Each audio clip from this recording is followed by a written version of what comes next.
Graça e paz. Vamos fazer uma oração antes. Senhor Deus, nós te agradecemos. Espírito Santo, fala conosco, me capacita a transmitir esta carta aos Efésios. Também eu peço que o Senhor está revelando a tua palavra para os meus irmãos e as minhas irmãs. Me capacita então a transmitir e dá sabedoria também aos meus irmãos a entenderem, segundo o teu Espírito Santo. Nós te pedimos em nome de Jesus. Amém. Amém. Módulo 3, nossa aula 5, carta aos Efésios. Eu esqueci de colocar o mapa aí, e Éfeso é uma cidade que hoje seria a Turquia, tá bom? Ela foi escrita mais ou menos nos anos 61, um período que foi escrito também Filipenses, Colossenses, Filemão, né? Então, hoje nós vamos para a carta aos Efésios. Eu deixei o resuminho, um estudo resumido da carta aos Efésios para vocês. Tá.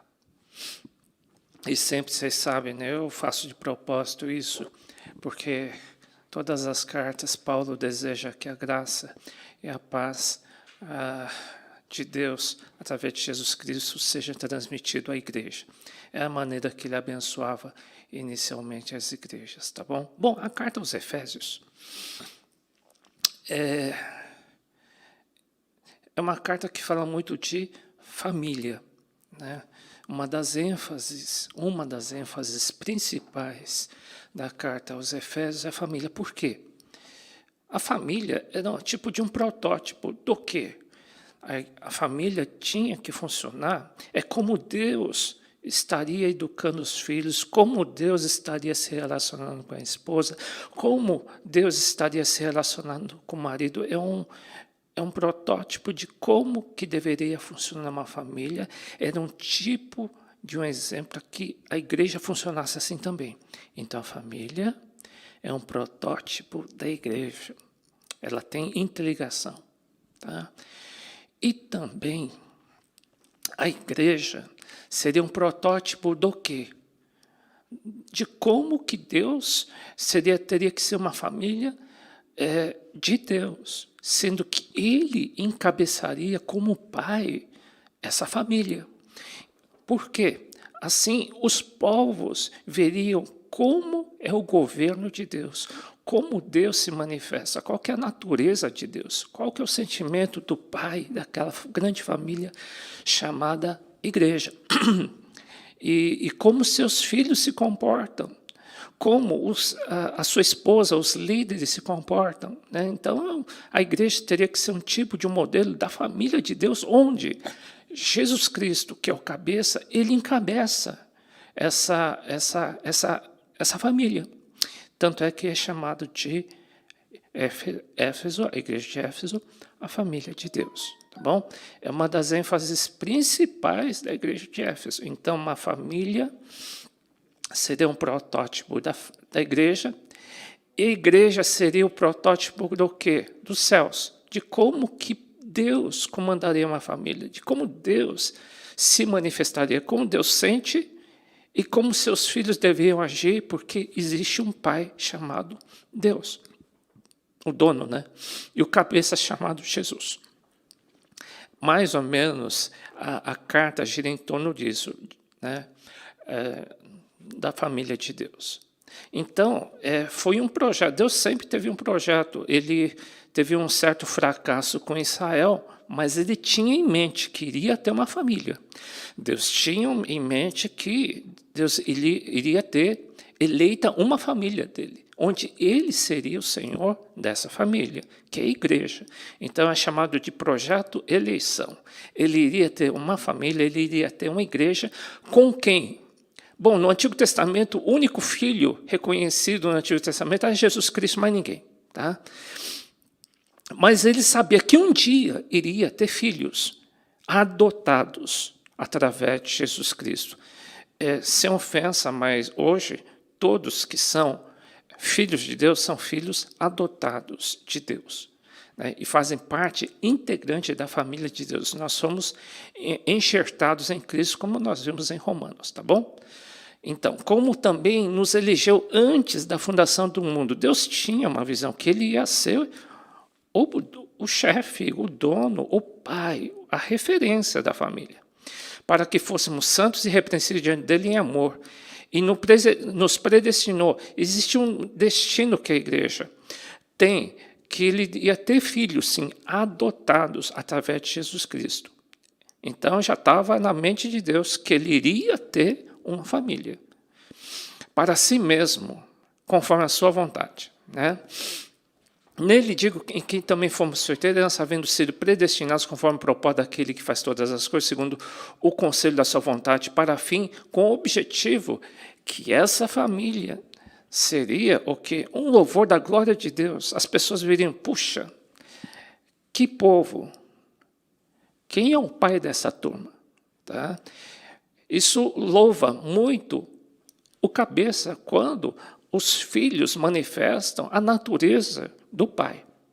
Então, Deus tinha um objetivo na igreja, o quê? Que eles fossem instrumentos da glória do pai. Que os filhos têm uma natureza parecida com o pai. Pai, tal filho. Tá? Então, o objetivo dos filhos é que eles louvem e que as pessoas vejam glória a Deus pela sua vida. Tá?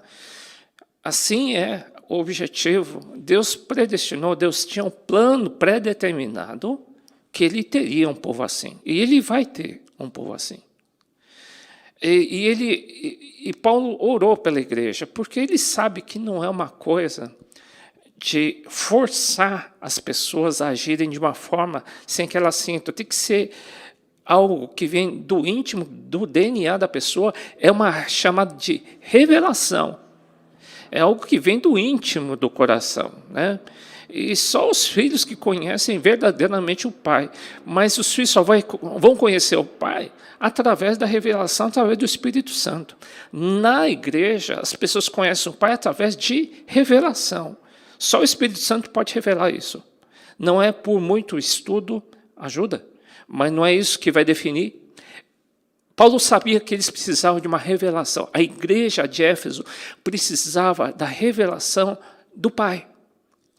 Não cesse de dar graças por vós, lembrando das minhas orações, para que o Deus do nosso Senhor Jesus Cristo, Pai da glória, vos dê em seu conhecimento o espírito de sabedoria e de revelação. Ele diz, eu agradeço e eu lembro de vocês nas minhas orações, para que vocês tenham revelação. Para que os teus olhos sejam iluminados no seu entendimento. Por quê? As coisas de Deus não são somente racionais. Elas exigem uma revelação verdadeira vinda dos céus. Porque o Pai está no céu, né, gente? Jesus Cristo está à direita de Deus Pai. E o Espírito Santo foi enviado dos céus. Tudo que se refere a Deus é eterno e é sobrenatural. É dos céus, tá? E é sobrenatural. Para que saibais qual seja a esperança da vossa vocação, para que você saiba qual que é o teu chamado também. Então, ele chama da igreja como corpo de Cristo. Nós somos o corpo de Cristo e somos predestinados a serem filhos do Pai. Pai, tal filho. Sendo Jesus, ele diz, sujeitou todas as coisas aos seus pés e sobre todas as coisas constituiu o quê? Cabeça da igreja, quem? Jesus Cristo. Você sabe que se as pessoas entrarem numa igreja, por exemplo, se entrar na nossa, deveria ser assim, né? Claro. E se entrasse na nossa família, diria assim, quem comanda, as pessoas teriam que perceber que quem comanda a igreja do Senhor não é um líder forte, não é um chefe, não é um pastor muito forte, não. O ambiente teria que ser qual? Puxa, tem alguma coisa diferente aqui. Tem algo sobrenatural dirigindo essa igreja. Por quê? É o Jesus que tem que encabeçar a igreja. Ele tem que encabeçar a igreja. As pessoas têm que perceber que quem comanda uma igreja é o cabeça, que é Jesus Cristo. Ele é o dono da igreja. Ele é o chefe e o príncipe da igreja. Ele é o cabeça. Que é o seu corpo e a igreja somos nós, somos membros. E agimos não independentemente. A mão não faz aquilo que bem entende, faz aquilo que é o cabeça faz. Ele vai ter, Paulo diz, Jesus vai ter um corpo assim, que funciona de acordo com a cabeça. Que é a igreja, que é o seu corpo. Né? Então, a igreja funciona de acordo com o quê? Com o comando da cabeça, que é Cristo. Só, ele comenta em Efésios 2 a 3, antigamente era diferente. Em outro tempo, andaste segundo o curso deste mundo, segundo o príncipe das potestades do ar, do espírito que agora opera nos filhos da desobediência. Antes de Cristo, sim, cada um era independente de fazer o que bem entendia. Cada um decidia o que bem entendia. Existia um espírito até de rebelião, cada um era autônomo ou independente. Só que diz, antes era segundo o príncipe das trevas, era o diabo, tá? Entre os quais também andávamos nos desejos da nossa carne, ou seja, antigamente, sem Cristo, a gente fazia o que a gente bem entendia. A gente namorava com quem bem entendia, a gente decidia o que bem entendia na nossa vida, fazendo a vontade da carne e dos pensamentos. E éramos, antes, filhos da ira, como os outros também são. Né? Mas hoje, depois que entregamos a nossa vida a Jesus, o cabeça é Jesus. Né? Somos o protótipo da igreja. Lembre bem, individualmente, cada família, se a tua família é grande, ou individualmente, cada um é um protótipo da igreja. Tá? Vamos lá. Estando nós mortos em nossas ofensas, nos vivificou juntamente com Cristo, pela graça sois salvos. Sim, vocês, diz assim, vocês da igreja, antes estávamos mortos, mas pela graça, de graça, nós somos salvos da condenação do inferno. Entregamos nossa vida, aprendemos em Romanos, entregamos nossa vida, verbalizamos o nosso novo príncipe, que é Jesus. Antes era o inimigo, agora nós dissemos, antes nós dissemos não para o diabo, e agora nós dissemos, sim, Jesus, eu te aceito como Senhor Salvador. E depois diz, e nos ressuscitou juntamente com ele. Ressuscitou muitas vezes tem uma conotação do quê? Vocês foram batizados, entraram na família de Deus, fazem parte da igreja, do corpo de Cristo. Ressuscitou juntamente com ele e nos fez assentar nos lugares celestiais em Cristo. Apesar que nós estamos aqui na terra, espiritualmente Deus nos colocou em lugares celestiais, ou seja, poxa, mas eu não consigo enxergar. Por isso que Paulo falou que vocês enxerguem e tenham revelação aonde de fato vocês estão sentados. Às vezes é abstrato, sim, é sobrenatural. As coisas de Deus são eternas e sobrenaturais que as pessoas não conseguem entender se basear somente no raciocínio humano. Tem que ter uma experiência com o Espírito Santo.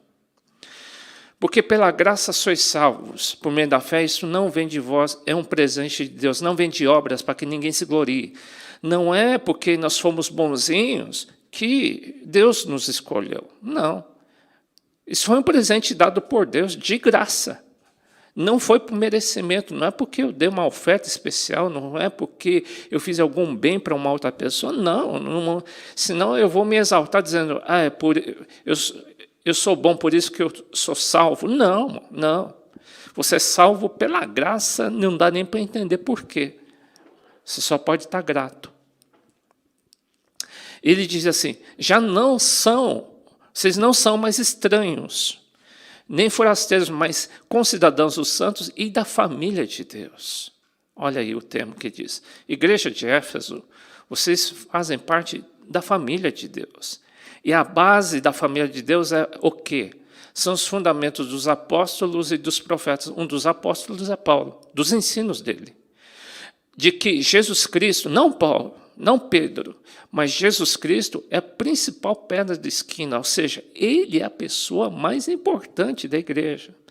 Tanto é que eu botei aí a pedra de esquina no desenho. Se tirar aquela pedra de esquina, toda a estrutura cai.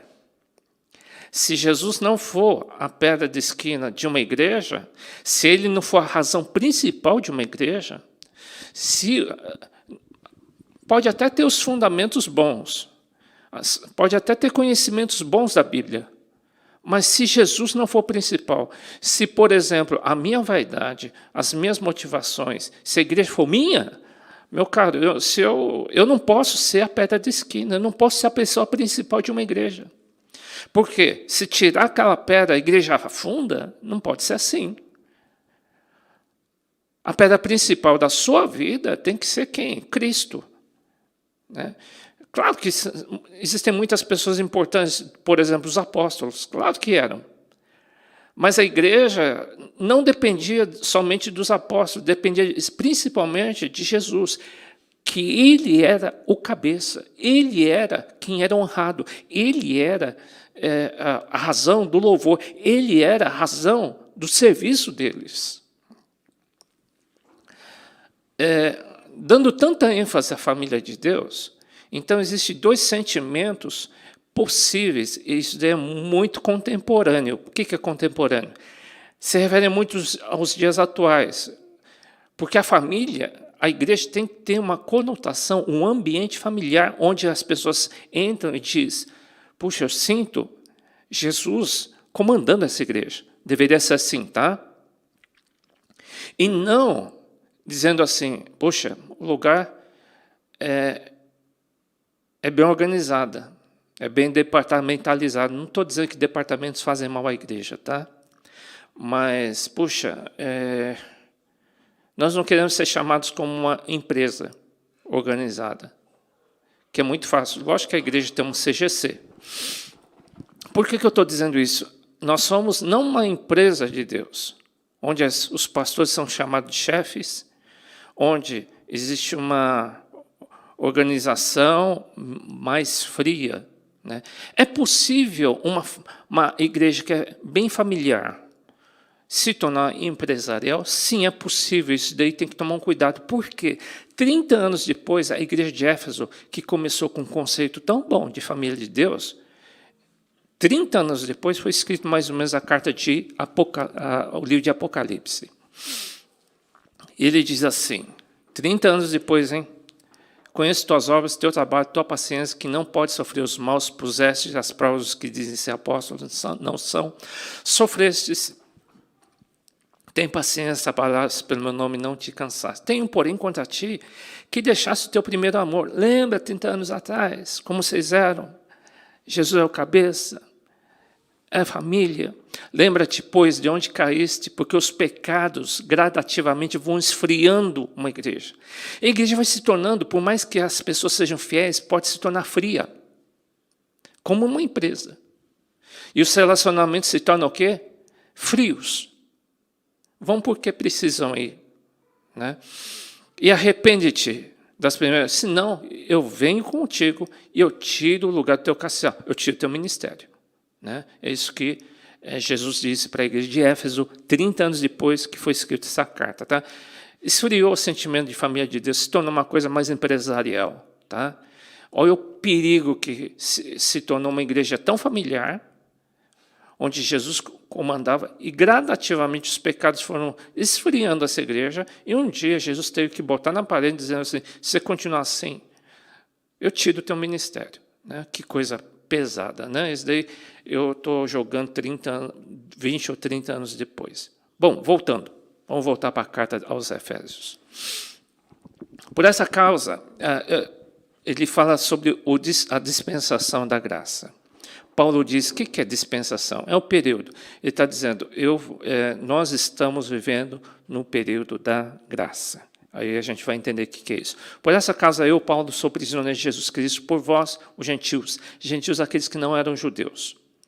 Será que tens ouvido a dispensação da graça de Deus que para convosco me foi dada? Quer dizer, só para ter uma noção didática, né,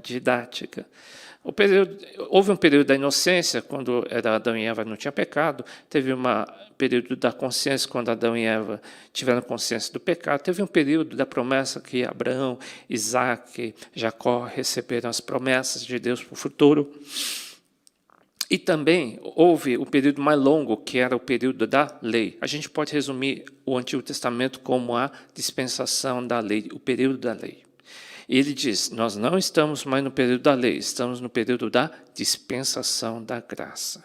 Né? E Paulo está dizendo, eu sou ministro dessa dispensação aos gentios. Eu não fui levantado para os judeus, eu fui levantado mais para os gentios, daqueles que não são judeus. Tá? Ele diz, essa salvação não veio somente para os judeus. Naquela época eles achavam que a salvação seria somente para os judeus, mas ele diz, não é assim. Tá?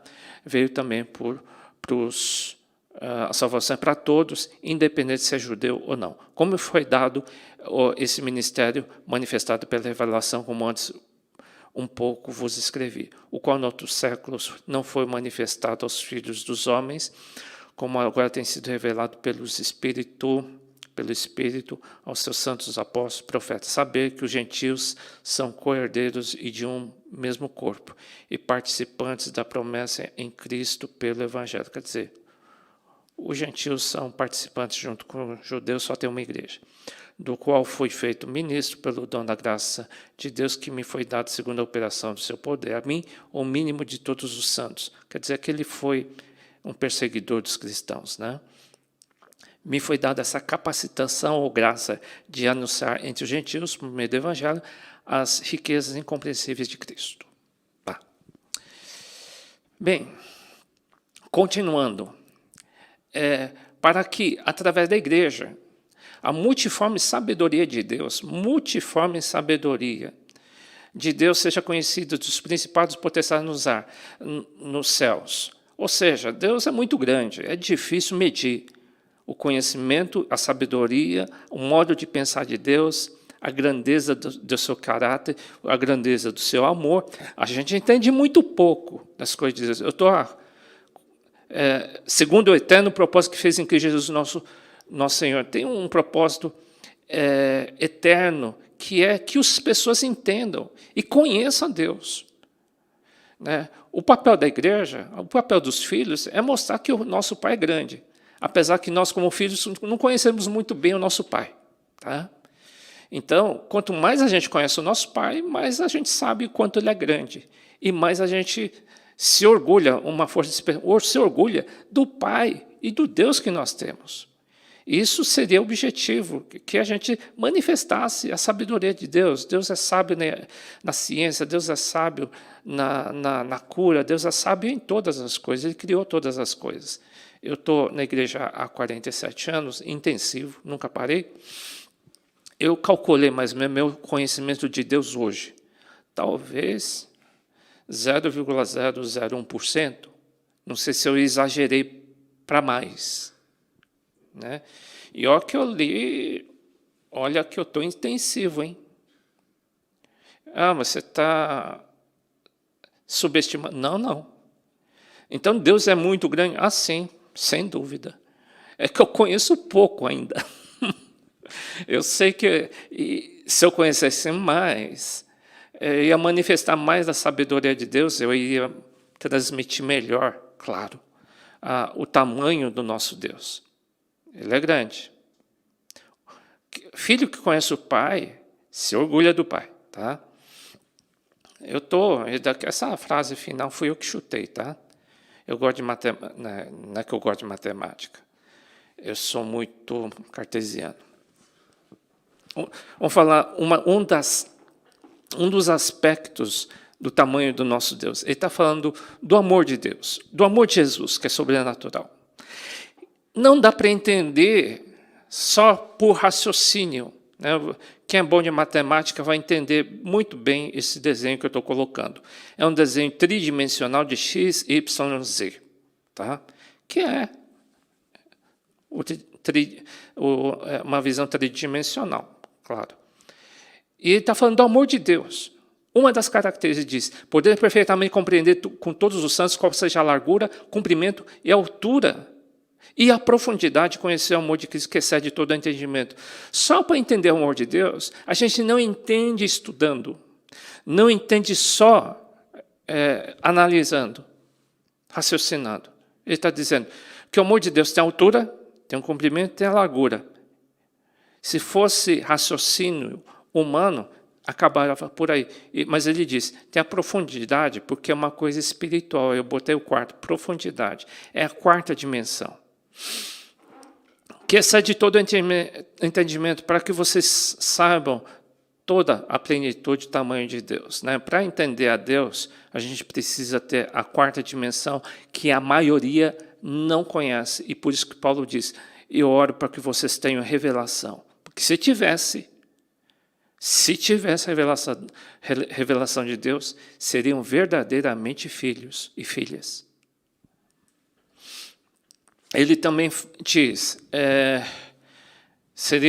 ele dá ênfase que uma família teria que ter unidade no Espírito Santo. Como família, procure andar. Unidade é diferente de união. União é estar junto. Estar junto dá para estar junto com gente que você gosta e não gosta. Tem isso. Pessoas diferentes, de visões diferentes.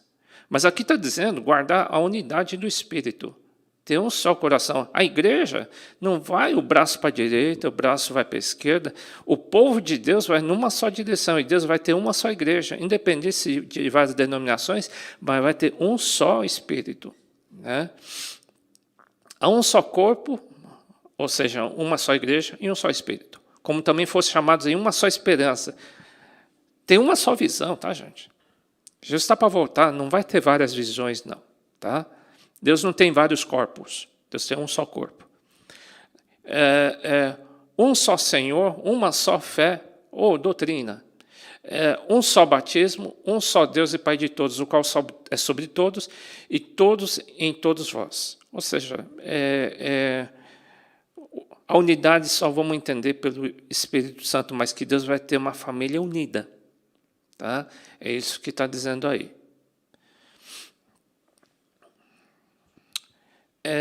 Mais uma coisa, ele diz, agora, uma das coisas principais que Deus deu, não digo que principais, que ajuda demais uma igreja a crescer no conhecimento de Deus, a crescer no amor de Deus, foi um presente que Deus deu. Mas a graça foi dada a cada um de nós, segundo a medida do dom de Cristo. Por isso, subindo do alto, levou cativeiro e deu dons, o presente aos homens. Ou seja, quando Jesus morreu e ressuscitou, ele subiu.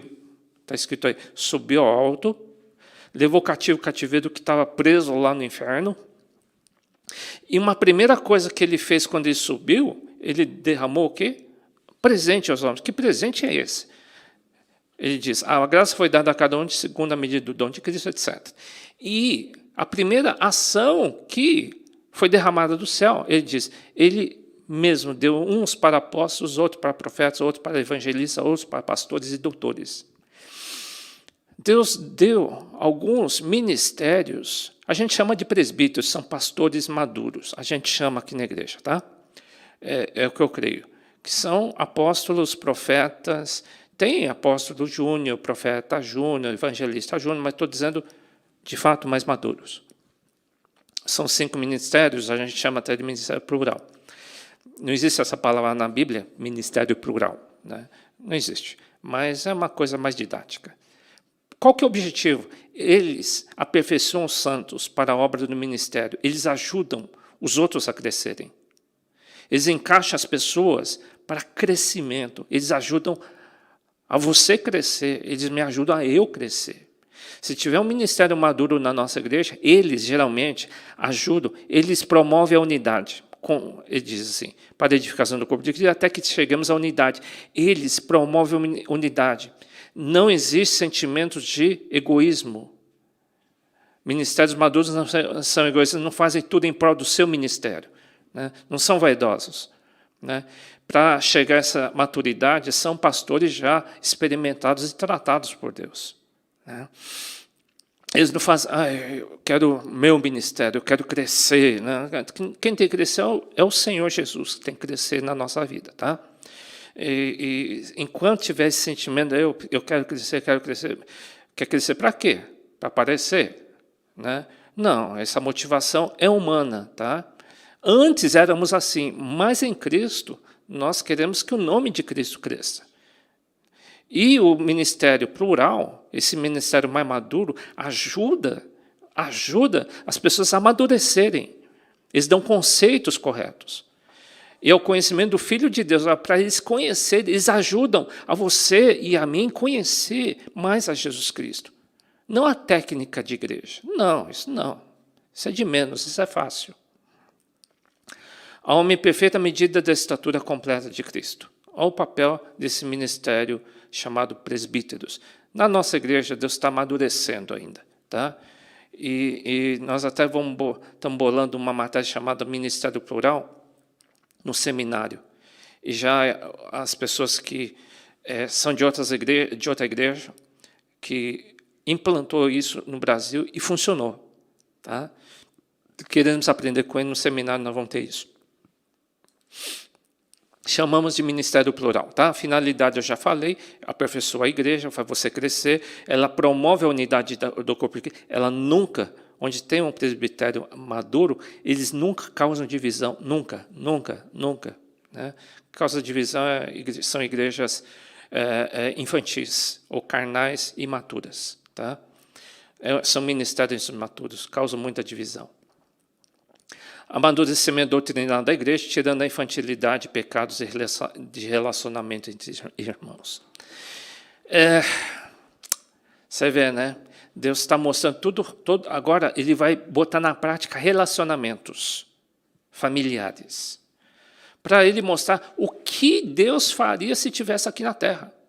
E como deveria agir aqui na terra. Porque ele é Deus. Ele diz, gente, eu sou o pai. Eu sou cabeça. Né? Os meus filhos agiriam dessa forma. Se eu tivesse o teu lugar, é assim que se educa.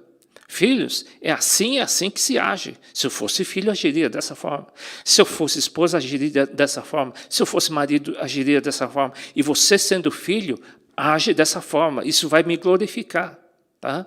Vamos voltar.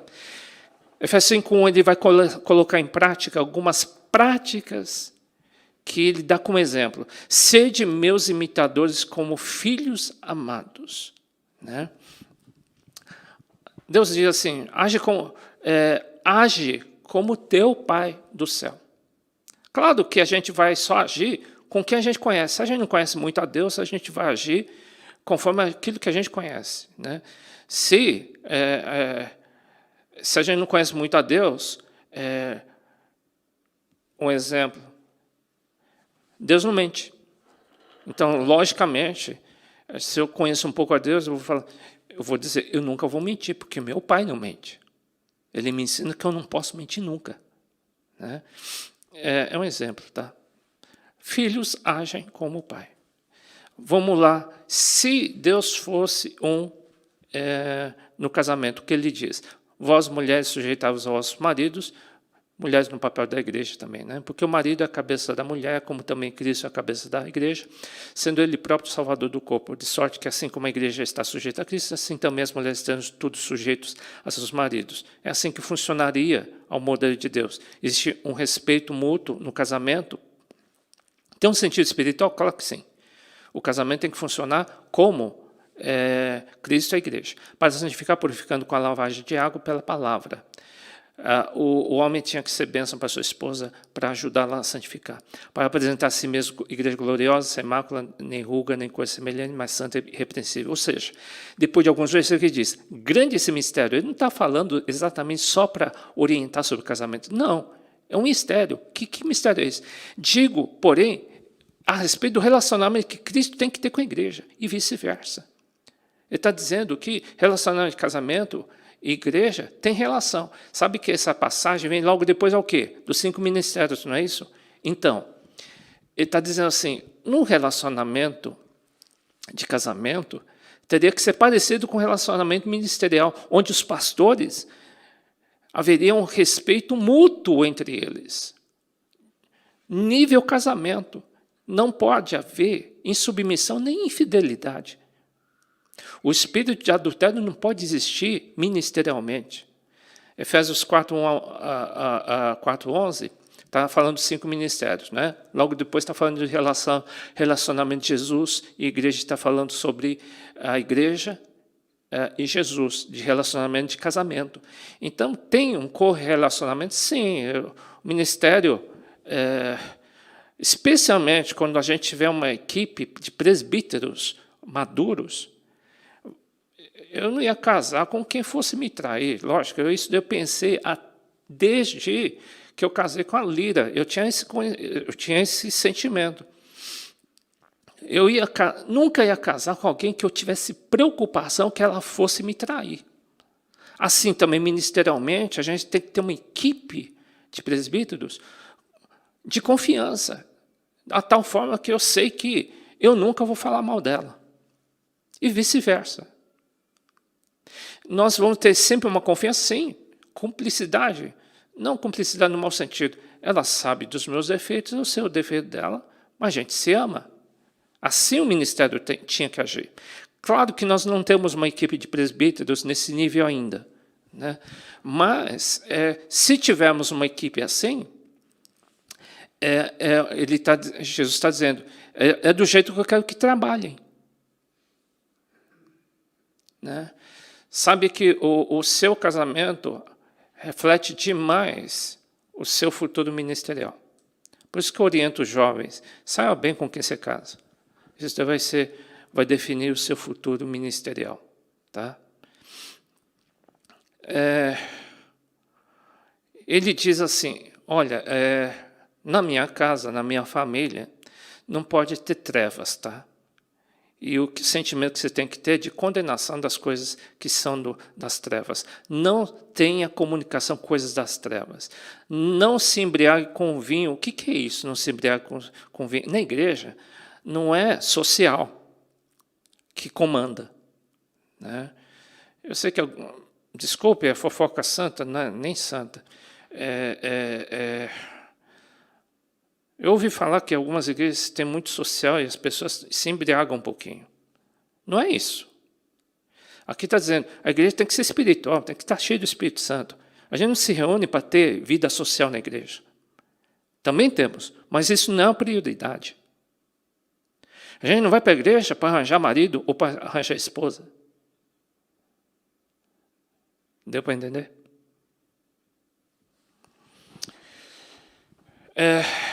Mas a igreja tinha que ser o quê? Relacionamento de salmos, hinos e cânticos espirituais, ambiente de louvor, de um abençoando o outro com cânticos espirituais, cantando, salmodiando, um profetizando para o outro. Tem que ter um ambiente profético, tem que ter um ambiente espiritual, onde o Espírito Santo comanda uma igreja. É assim que Deus diz, essa é minha casa. Eu comando desse jeito. Dando sempre graças e tendo gratidão em vosso coração. E outra, não um se sentindo superior ao outro, não, um se submetendo um ao outro. Um respeitando um ao outro. É assim que os filhos do Senhor agem. Assim que Paulo diz que funciona a família de Deus. Tá? É importante pontuar que a mulher é a igreja. Fala de submissão, que geralmente, ministerialmente, tem que ser, estou falando a nível ministerial entre nós. Devia ser uma submissão mútua. Marido é Cristo, o papel do marido, que é Cristo, ele faz tudo por amor. Ele está dentro do contexto do ministério plural. Esse capítulo todo está no contexto do ministério de presbíteros ou pastores. Presbítero é mais, são pastores amadurecidos. Relacionamentos ministeriais devem ser de alta confiança e de unidade. Relacionamento de casamento deve retratar seu relacionamento dentro da igreja e de Jesus. Esteja bem com o seu cônjuge, para você estar bem com a igreja. Tá? Esteja bem com o seu marido ou esposa, para estar também funcionando bem. O seu casamento afeta o seu ministério no corpo de Cristo. A família natural reflete a família de Deus, ou seja, ele cita algumas coisas de filhos, o cotidiano. O cotidiano natural de uma família é um espelho. Eu falei que é um espelho, né? No começo eu falei que é um protótipo. Protótipo do quê? De como deveria funcionar a igreja. Tá? A família é um tipo de igreja, e a igreja é o tipo da família de Deus, que é os céus. Como que os céus funcionam? Tá? Vós, filhos, sede obedientes aos vossos pais. Se Deus estivesse presente, ele diz, filhos, você tem que aprender a ser obediente, ponto final. Os filhos do Senhor, jovens ou crianças, têm que ser educados para serem respeitosos com as autoridades, tá? Por quê? Porque assim, se Deus estivesse na terra, ele orientaria isso e cortaria o sentimento de rebelião dentro de casa, tá? Com Deus não tem... se a pessoa é muito rebelde, ele diz assim, você não parece meu filho. Tá? Você não me glorifica assim. Rebeldia parece mais o capeta. Tá? Então, honra até o pai e tua mãe, que é o primeiro mandamento com promessa. Ele está falando no Novo Testamento. Tá? Para que te vá bem e vivas muito tempo sobre a terra. Temos que ensinar os nossos filhos a respeitar as autoridades. Tá bom? A eles. E vós, pais, não provoquem a ira os vossos filhos, mas criai-os na doutrina e admoestação no Senhor. Vós, servo, está falando do cotidiano, para quem trabalha. Obedecei a vós, senhores, segundo a carne, com temor e tremor, na sinceridade do vosso coração, como a Cristo. Ou seja, quando você estiver trabalhando com o teu chefe, saiba que por trás dele você está servindo ao Senhor, tá bom? Então, a família natural reflete a família ministerial, tá bom? Aquilo que você está fazendo dentro de casa vai refletir no teu ministério e no corpo de Cristo. A família é um tipo de uma igreja, tá bom? Ele diz, em Gálatas, nós falamos de uma guerra espiritual contra a carne. Contra a carne que são nossas fraquezas, pessoas viciadas em sexo, pessoas que é chamado de carne, divisão, briga, pessoa que é briguenta demais, exageradamente, tal, etc. Isso é carne. Aqui ele está falando de uma outra guerra espiritual chamada demônios. Se você perguntar de onde apareceram isso, alguns, a tese mais comum no Brasil é que os demônios nasceram lá dos anjos caídos lá em Gênesis, tá? Isso é uma tese, não é uma confirmação, mas é uma tese, que são um terço dos anjos caíram com Satanás. Então eles acham que esses demônios são esses anjos caídos. É uma tese, tá? Outros dizem outras coisas. Mas que é uma coisa ruim, tá? Que é uma coisa ruim, independente de onde veio. E outra, ele diz assim, nessa andança na igreja, saiba o seguinte, você vai ter luta na igreja.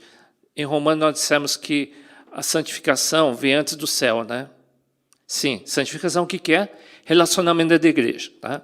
E no relacionamento dentro da igreja você vai ter o quê? Guerra. Da carne contra o teu pecado e outra, demônio. Mas tem demônio na igreja? Lógico. Os piores estão lá dentro. O diabo não vai mandar demônio, os piores demônios lá no cemitério. O cemitério está todo mundo morto. Para quê? Não tem guerra. Vai mandar para a igreja. Nós não temos que lutar contra a carne e o sangue. Ou seja, nunca ache no relacionamento da igreja, nunca leve para o lado pessoal. Muita gente se ofende por pouco. E não está escrito aí, Paulo diz, não leva do lado pessoal. Por trás, e também não vai ofender o irmão dizendo assim, sai Satanás. Não, o que está por trás daquilo. Aí você vai gerar maior briga de relacionamento. Tá? Porque não... Sim, o diabo pode usar qualquer um, inclusive gente que você ama. É lógico que sim. Claro que é assim que funciona. Tem demônios mais pesados, mais leves, sim, conforme depende do teu tamanho na igreja, do teu crescimento na igreja, virão lutas, demônios mais fortes ou mais fracos, depende. Se vier uma luta muito forte, quer dizer que você está ficando forte, tá? Demônios fracos vão com pessoas mais fracas, tá? Nós não temos que lutar contra a carne e o sangue, então nunca leve do lado pessoal. Saiba que por trás daquele ou daquela tem um demônio que está perturbando aquela pessoa e está querendo te atingir. Mas se encontra, sim, você saiba quem é o teu inimigo. São principados, potestades, príncipes das trevas, desse século, contra as hostes espirituais da maldade nos lugares celestiais. Aí, tá vendo aí onde está? Onde que estão esses demônios? Estão nos lugares celestiais. Aonde? Onde você está sentado. Paulo não falou que Deus nos fez assentar em lugares celestiais? E onde que os demônios vão? Nos lugares celestiais. Onde é? Onde você está? O diabo não vai aonde você não está. Porque o alvo sou eu e você. É a igreja. Tá? Ele não pode derrubar Jesus, porque Jesus já é vitorioso. Ele vai tentar derrubar a noiva. Então, existe uma hierarquia do mal aí, tá? Bem, eu revendo aí a carta aos Gálatas, guerra contra a carne, e aos Efésios, guerra contra os demônios. Aí ele diz, como que eu vou me armar contra esses ataques, que são espirituais? Sim, ele diz, portanto, tomai toda a armadura de Deus para que possais resistir no dia mau. Porque tem dia mau na igreja, tá? E havendo feito tudo, fica firmes. Feito tudo o quê? Está totalmente armado. Você tem que estar totalmente armado. Mas como que eu vou me armar? O que é isso? Tá. Sejam firmes. Ele dá uma figura de um soldado, tá? Tendo cingido vossos ombros com a verdade, vestido a couraça da justiça, pés na preparação do evangelho da paz, tomando sobretudo o escudo da fé, com o qual podereis apagar todos os dados inflamados do maligno. Tomai também a capacete da salvação e a espada do Espírito, que é a palavra de Deus. Resumindo, fique armado sendo firme na igreja. Se você não for firme na igreja, você vai estar descalço em meio à guerra. Só isso. Onde que você vai ser armado? É na igreja. Você tem que ser firme na igreja. Tá? Porque lá que você vai estar firme, no teu novo nascimento, você ter certeza que o Espírito Santo está lá em você. Você tem a experiência com o Espírito Santo. Né? Firmes na verdade, firmes na verdade, firmes na justiça, firmes no evangelismo. Fora da igreja, a gente evangeliza muito pouco, tá? Firme na obediência ou na fé. Fé e obediência são sinônimos, tá? Não, eu sou obediente. Obediente fora da igreja? Não existe. Não existe isso. Né? Não, eu só obedeço a Deus. Vocês viram que isso é conversa, tá? Todo filho de Deus tem autoridade. Você tem pai, tem mãe, tem pastor, tem tudo, tá? A gente tem que aprender a ser obediente e se submeter um ao outro. Firmes na palavra de Deus, que é a Bíblia. Firmes na oração. Assim que ele está dizendo. Como que eu vou estar armado? Estando firme na igreja. E se você estiver firme em tudo, vai se sair bem. É isso. Se você não estiver firme, o inimigo vai encontrar... Ele vai checar se você não está firme em alguma área.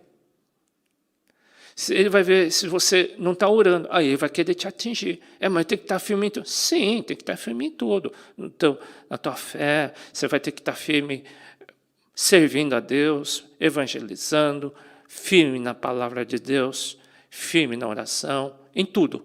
Tá? Firme na igreja. Tá? É isso aí. Acho que terminei. Puxa vida. Apesar da carta ser curta, ela é muito cheia de ensinamento. Né? Logo eu vou estar mandando para vocês um questionário para uma autoavaliação, porque nós estamos no módulo 3, logo nós estaremos no módulo 4 e vamos concluir. Eu queria que vocês preenchessem esse questionário. É uma autoavaliação que você vai se autoavaliar e o seu mentor vai te ajudar a te avaliar também, tá bom? Deus abençoe, está terminado.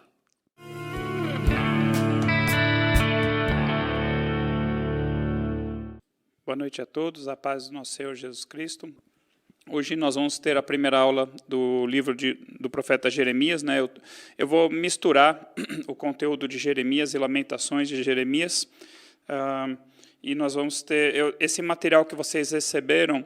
Ele é um material parcial, né? Ele é suficiente para essa primeira aula, e depois eu vou continuar desenvolvendo ele, e na próxima aula eu mando o material completo, tá bom? Então vamos ver até onde eu consigo chegar nessa aula, mas a próxima aula eu vou continuar com o material e vou adicionar coisas a ele. Então, aula 6, né, do módulo 3, a gente continua falando do Antigo Testamento. Aqui é aquele mapa, né, para ajudar os irmãos sempre, né, mais ou menos onde eram as 12 tribos de Israel, como que ficou após o reino ser dividido entre o reino do norte e o reino do sul. E nós vamos falar então sobre o livro de Jeremias, né. Eu começo dizendo que agora que esse momento, né, que Jeremias viveu é um tempo de espalhar pedras, e vocês vão entender essa minha referência a Eclesiastes 3.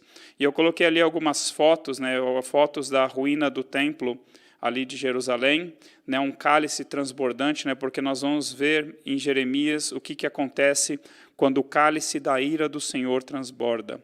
E a Babilônia foi o instrumento pelo qual Deus trouxe juízo contra Jerusalém, contra todas as nações ao redor. Mas depois também, ao final, né, de Deus usar a Babilônia como instrumento do seu juízo, Deus também trouxe juízo contra a Babilônia através dos reis dos Medos e dos Persas. Eu coloquei aqui, então, que é a última chance que Deus está dando para eles se arrependerem, né, para o povo de Judá, para o povo de Jerusalém se arrepender. E o juízo de Deus começa pela casa de Deus, pelo seu povo. Isso é muito importante nós entendermos e nós aprendermos, tá bom? Eu coloquei aqui algumas coisas que você não gostaria de ouvir da parte de Deus. No livro de Jeremias, você vai ver Deus irado. Talvez poucos outros lugares na Bíblia você vai ver Deus tão irado quanto no livro de Jeremias, obviamente lá em Apocalipse também. Mas é importante, né, nós conhecermos a Bíblia toda, sabermos que Deus não é só amor, que Deus não é só misericordioso, né, mas que Deus é santo, né? Deus, na Bíblia, se eu não me engano, talvez você vai encontrar só umas 2 vezes falando que Deus é amor, talvez as 2 lá em 1 João, né? Mas você vai ver na Bíblia inteira falando que Deus é santo. E nós vamos ver em Jeremias o que acontece quando esse Deus que é santo, ele dá um basta no pecado, em primeiro lugar do seu povo e em segundo lugar dos demais povos, tá bom?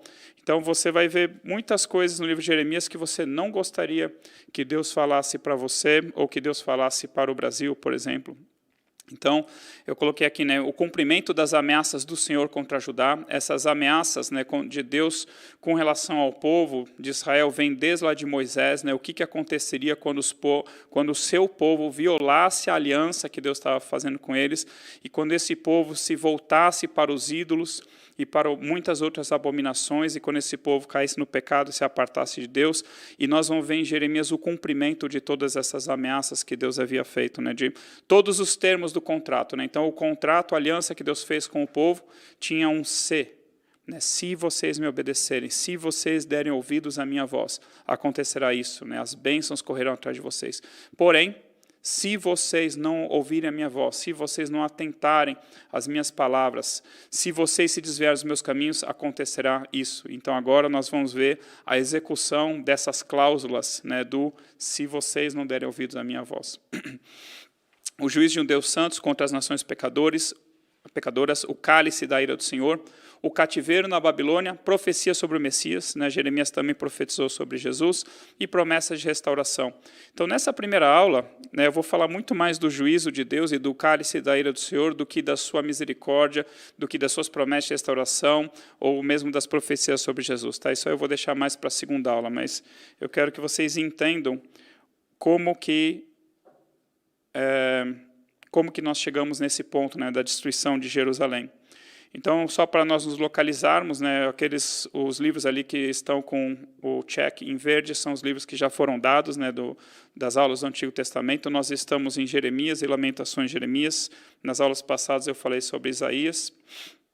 Então, aqui, né, eu adaptei aquele desenho, né, aquele diagrama de Deus, o profeta, o rei, o sacerdote e o povo, e aqui eu contextualizei mais para o livro de Jeremias. Então, nós temos Deus falando com Jeremias, Às vezes a palavra de Deus é para o próprio Jeremias, algumas vezes foi para os sacerdotes, para os reis, né, que se sucederam. Né? Jeremias viveu no período de uns 4, 5 reis ali de Judá, e obviamente que tem reis ali dos povos ao redor, que Jeremias profetiza também a respeito deles. Jeremias também, através de Jeremias, Deus também fala com os povos, com as nações, e aqui eu coloquei um destaque, né, especial para os falsos profetas. Né? Nós vemos ali Jeremias, entre aspas, degladiando com alguns falsos profetas, e eu vou mostrar para vocês no livro de Jeremias, no livro de Ezequiel, e voltando também no livro de Deuteronômio, né, mas não nessa aula, qual é o ministério do falso profeta, né? O que faz o falso profeta e o que faz um profeta de verdade. Então, aqui uma linha do tempo simplificada, né, desde ali dos tempos juízes, do reino unido de Israel, né, com Saul, Davi e Salomão reinando. Depois, por causa do pecado de Salomão, o reino foi dividido em reino do norte e em reino do sul, isso em 931 anos antes de Cristo, quando terminou o reinado de Salomão. O reino do norte acabou em 722 anos antes de Cristo, né, com a destruição de Samaria pelo rei da Assíria, pelo rei Salmaneser. E o rei do sul, o reinado do sul, ele durou até mais ou menos 587, 586 anos antes de Cristo, até ser destruído por Nabucodonosor, rei da Babilônia. Né? E ali tem o período do cativeiro. O cativeiro ele começa antes do fim de Jerusalém, antes do fim de Judá, porque Nabucodonosor já havia vindo contra Judá e já havia levado cativos. Né? E por uns tempos, Judá ficou submisso ao rei da Babilônia, né, até romper essa aliança, né, contra a orientação do Senhor. Né, Deus havia falado assim, olha, as nações que se submeterem ao jugo de Nabucodonosor, que se submeterem ao jugo da Babilônia, eu pouparei essas nações e eu deixarei que essas nações permaneçam na sua terra. Mas aqueles que se rebelarem contra Nabucodonosor, eu destruirei essas nações. Né? Então Deus deu uma última chance, olha, Nabucodonosor, meu servo, eu trouxe ele para juízo contra as nações, mas se as nações se arrependerem, se as nações ficarem quietinhas debaixo do jugo dele, eu vou poupar essas nações. Né, nós vamos ver, provavelmente na aula que vem, nessa aula não, que Deus deu essa opção para o rei Zedequias, né, o último rei de Judá. Só que Zedequias, ele consultou, né, o profeta Jeremias, falou assim, qual é a palavra do Senhor? Daí Jeremias falou assim, o que adianta eu te falar a palavra do Senhor? Se eu te falar, você não vai me atender mesmo? E é capaz até que você me mate, né, por aquilo que eu vou falar. Então, eu não vou te matar, me fala qual é a palavra do Senhor. Aí Jeremias trouxe essa palavra do Senhor. Já havia trazido antes, mas Jeremias traz de novo isso, né, aqui no final dos dias de Zedequias, falando assim, olha, se você se render, se você se submeter ao rei Nabucodonosor, Deus vai deixar você ficar nessa terra, Deus não vai te entregar nas mãos dele, Deus vai te poupar, mas se você se rebelar contra o Senhor, saiba que você vai ser levado para a Babilônia e lá você vai morrer. E aí o cativeiro, ele dura mais ou menos os 70 anos que Deus havia determinado que a Babilônia duraria. Né? Então eu já comentei isso em outras vezes, mas não é que o cativeiro durou 70 anos, a Babilônia durou 70 anos, e quem profetizou os 70 anos da Babilônia foi Jeremias, no capítulo 25, isso aí vai ficar para a aula que vem. Mas Daniel, ele olha o livro do profeta Jeremias, né? Daniel ele é contemporâneo, nós vamos ver no próximo slide, Daniel ele é contemporâneo, Jeremias, né? Muito provavelmente Daniel na sua mocidade, ele viu Jeremias pregando ali às portas de Jerusalém, e Daniel também teve acesso ao livro do profeta Jeremias, e lá no cativeiro, né? Depois de muitos anos do cativeiro, Daniel lendo o livro do profeta Jeremias, ele fala assim, eu entendi, pela palavra do Senhor que foi dita por intermédio do profeta Jeremias, que os dias que haveriam de durar a Babilônia seriam 70 anos.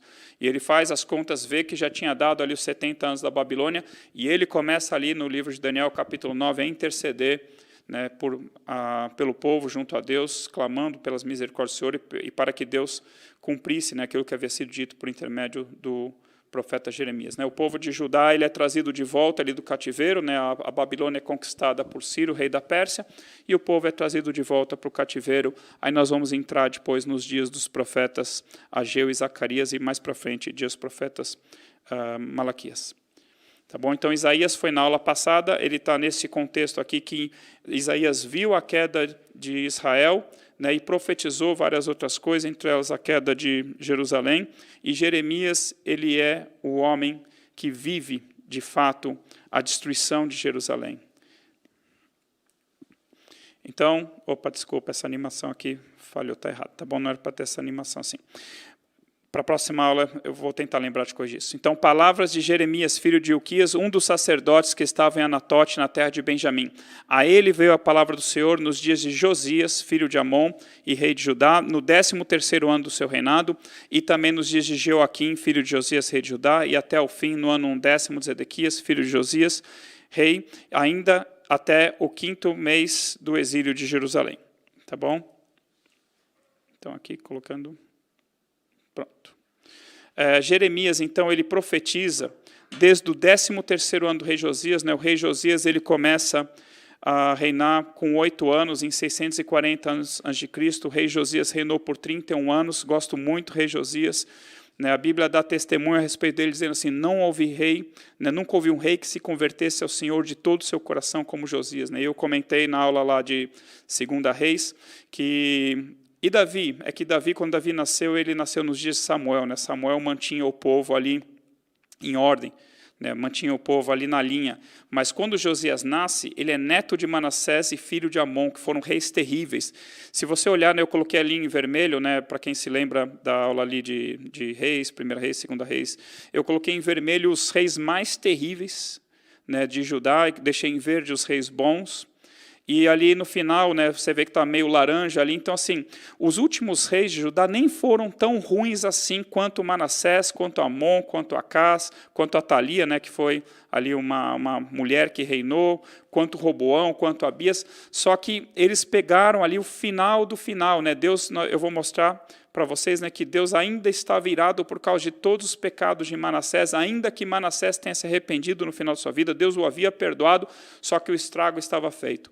Então, Josias foi um rei sensacional que se converteu num período em que o povo estava na idolatria, em que o povo estava pecando terrivelmente, e ele foi um rei sensacional. E ele veio morrer numa batalha contra o faraó Neco, né? O faraó tinha ido guerrear contra Nabucodonosor, ajudar a Síria, e Josias sai ao encontro dele, e o faraó Neco fala assim, olha, Josias, fica aí no teu lugar, não vem guerrear contra mim, porque eu não estou indo guerrear contra você.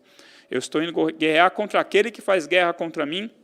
Josias não dá ouvido, afinal de contas, Josias era amado do Senhor, era fiel ao Senhor, mas o faraó Neco estava falando da parte de Deus, ele mata Josias na batalha. Então, Josias morre, o povo coloca Joacás, seu filho, no seu lugar. Aí, depois de 3 meses, né, que Joacás está reinando, o faraó Neco, voltando da batalha, pega Joacás, leva cativo para o Egito. O povo coloca Jeoaquim como rei no lugar de Joacás. Nabucodonosor leva Joaquim mais para frente para o cativeiro da Babilônia. Joaquim ele é morto. Joaquim é que é levado para o cativeiro. E Zedequias assume. Zedequias é o último rei. Né? Zedequias ele governa ali debaixo ali do jugo da Babilônia. Só que ele acaba se rebelando. Ele tenta pedir socorro para os egípcios, para os assírios. O rei da Babilônia fica sabendo, volta-se contra ele e vem e destrói Jerusalém, segundo o mando do Senhor, tá bom? Então, esse aqui é o período em que Jeremias está inserido, do 13º ano do rei Josias até mais ou menos 5 meses depois que Jerusalém foi destruída, é o período em que Jeremias profetiza, cerca de 40 anos. E o livro de Jeremias ele é bem legal, e o de Ezequiel também tem umas marcações nesse sentido, porque Jeremias, ele fala assim, ó, no dia tal, do mês tal, do ano tal, do rei tal, veio a minha palavra do Senhor dizendo. Então, às vezes, né, você lê a Bíblia e você vê assim, Deus falando com os profetas, e você fica se pensando, uau, será que Deus falava todos os dias com o profeta? Como será que era a relação de Deus com aquele profeta?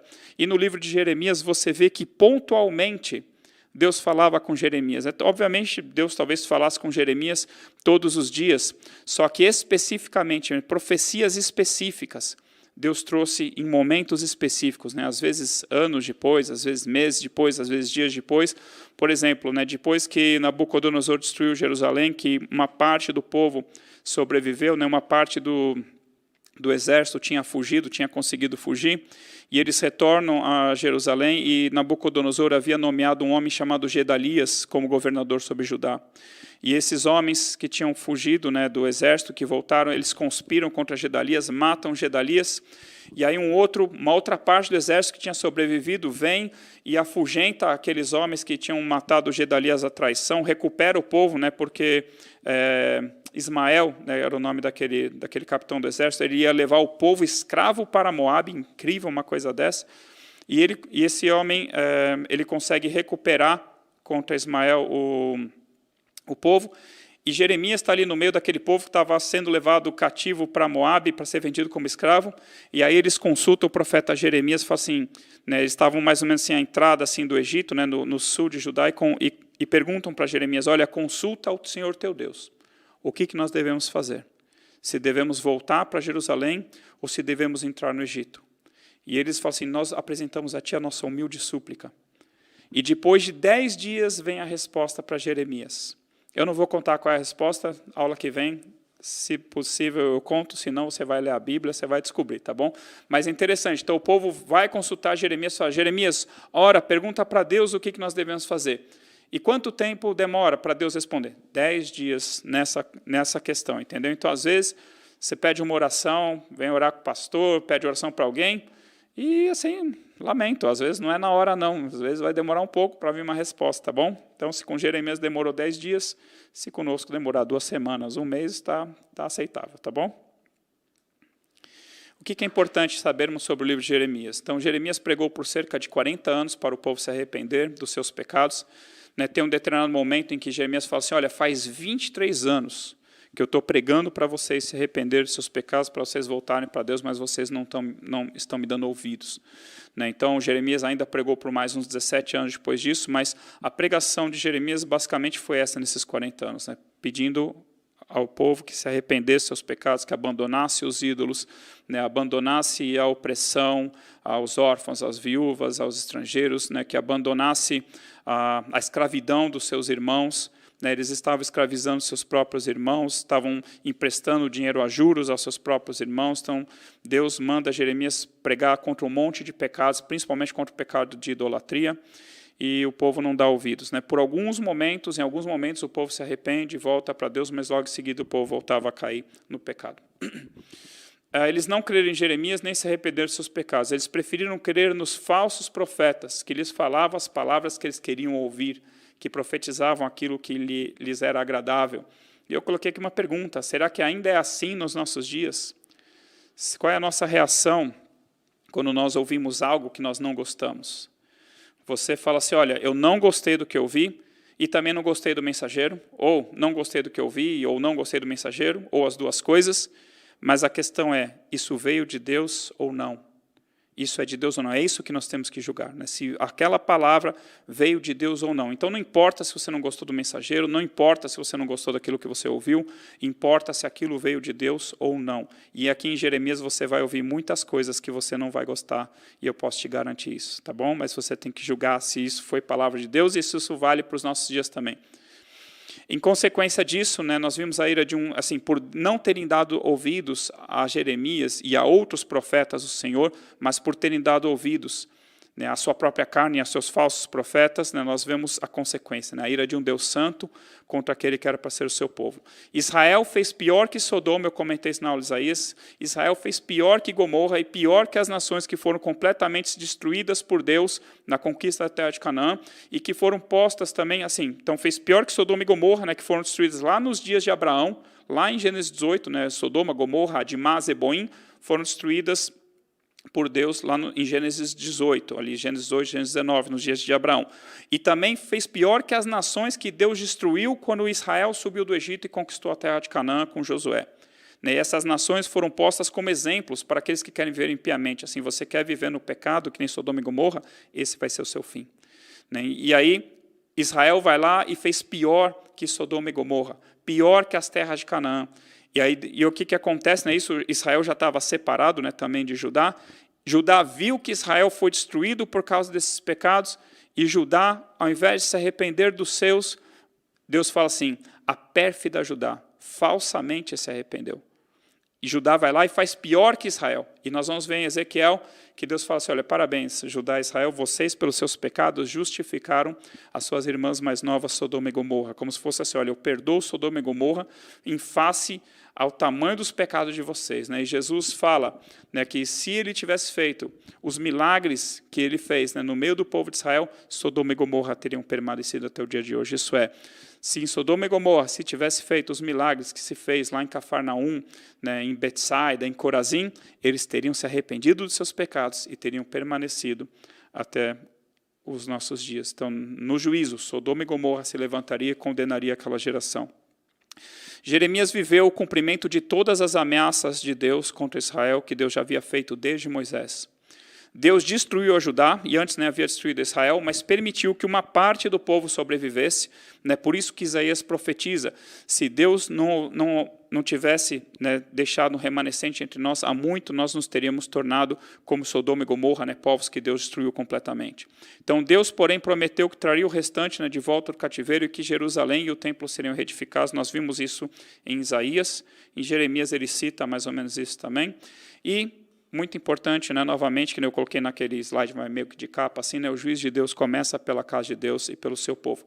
Se começa por nós, ai do mundo, ai daquele que não é povo de Deus. Porque se Deus castiga com ira o seu povo e a sua casa, que lhe serviram um dia, quanto mais sim Deus castigará aqueles que não servem, aqueles que lhe odeiam também. Então, aqui uma passagem de 2 Crônicas, que resume o que aconteceu, por que Jerusalém foi destruída. O Senhor, Deus de seus pais, começando de madrugada, falou-lhes por intermédio de seus mensageiros, porque se compadeceram do seu povo e da sua própria morada, do seu templo. Então, seus servos que ele enviou desde madrugada, isso é, faz tempo que Deus está enviando os seus profetas, falando, se arrependam. Eles, porém, o povo, porém, zombava dos mensageiros, zombava dos profetas, desprezava as palavras de Deus e mofavam, zombavam dos seus profetas, até que subiu a ira do Senhor contra o seu povo e não houve remédio algum. Então, Deus tem um cálice, nós vamos ver, e esse cálice é o cálice do furor da ira de Deus, ele vai se enchendo, ele vai se enchendo, ele vai se enchendo. Então, se o povo não se arrepende, o cálice continua se enchendo. Quando o povo se arrepende, o cálice se esvazia.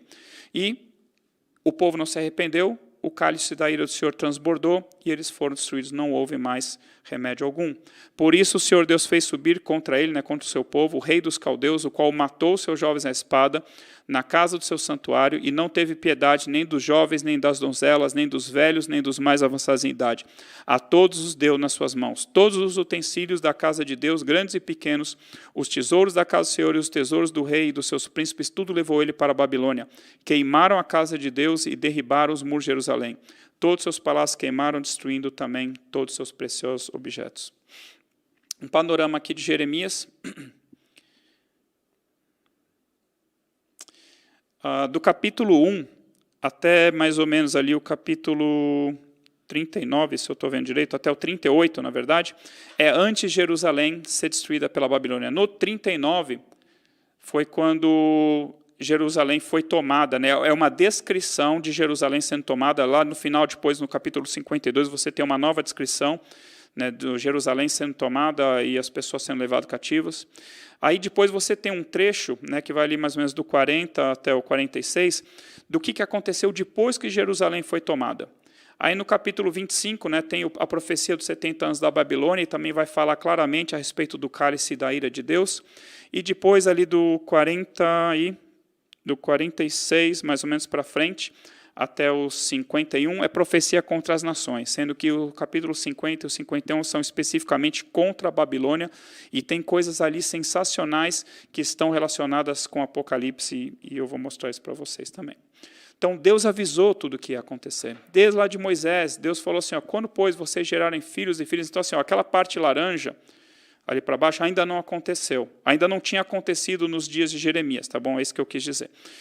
Mas ali, aquelas duas partes ali que estão em vermelho, aquilo aconteceu antes de Jeremias, aconteceu desde que eles entraram na terra prometida até os dias de Jeremias e até o cativeiro.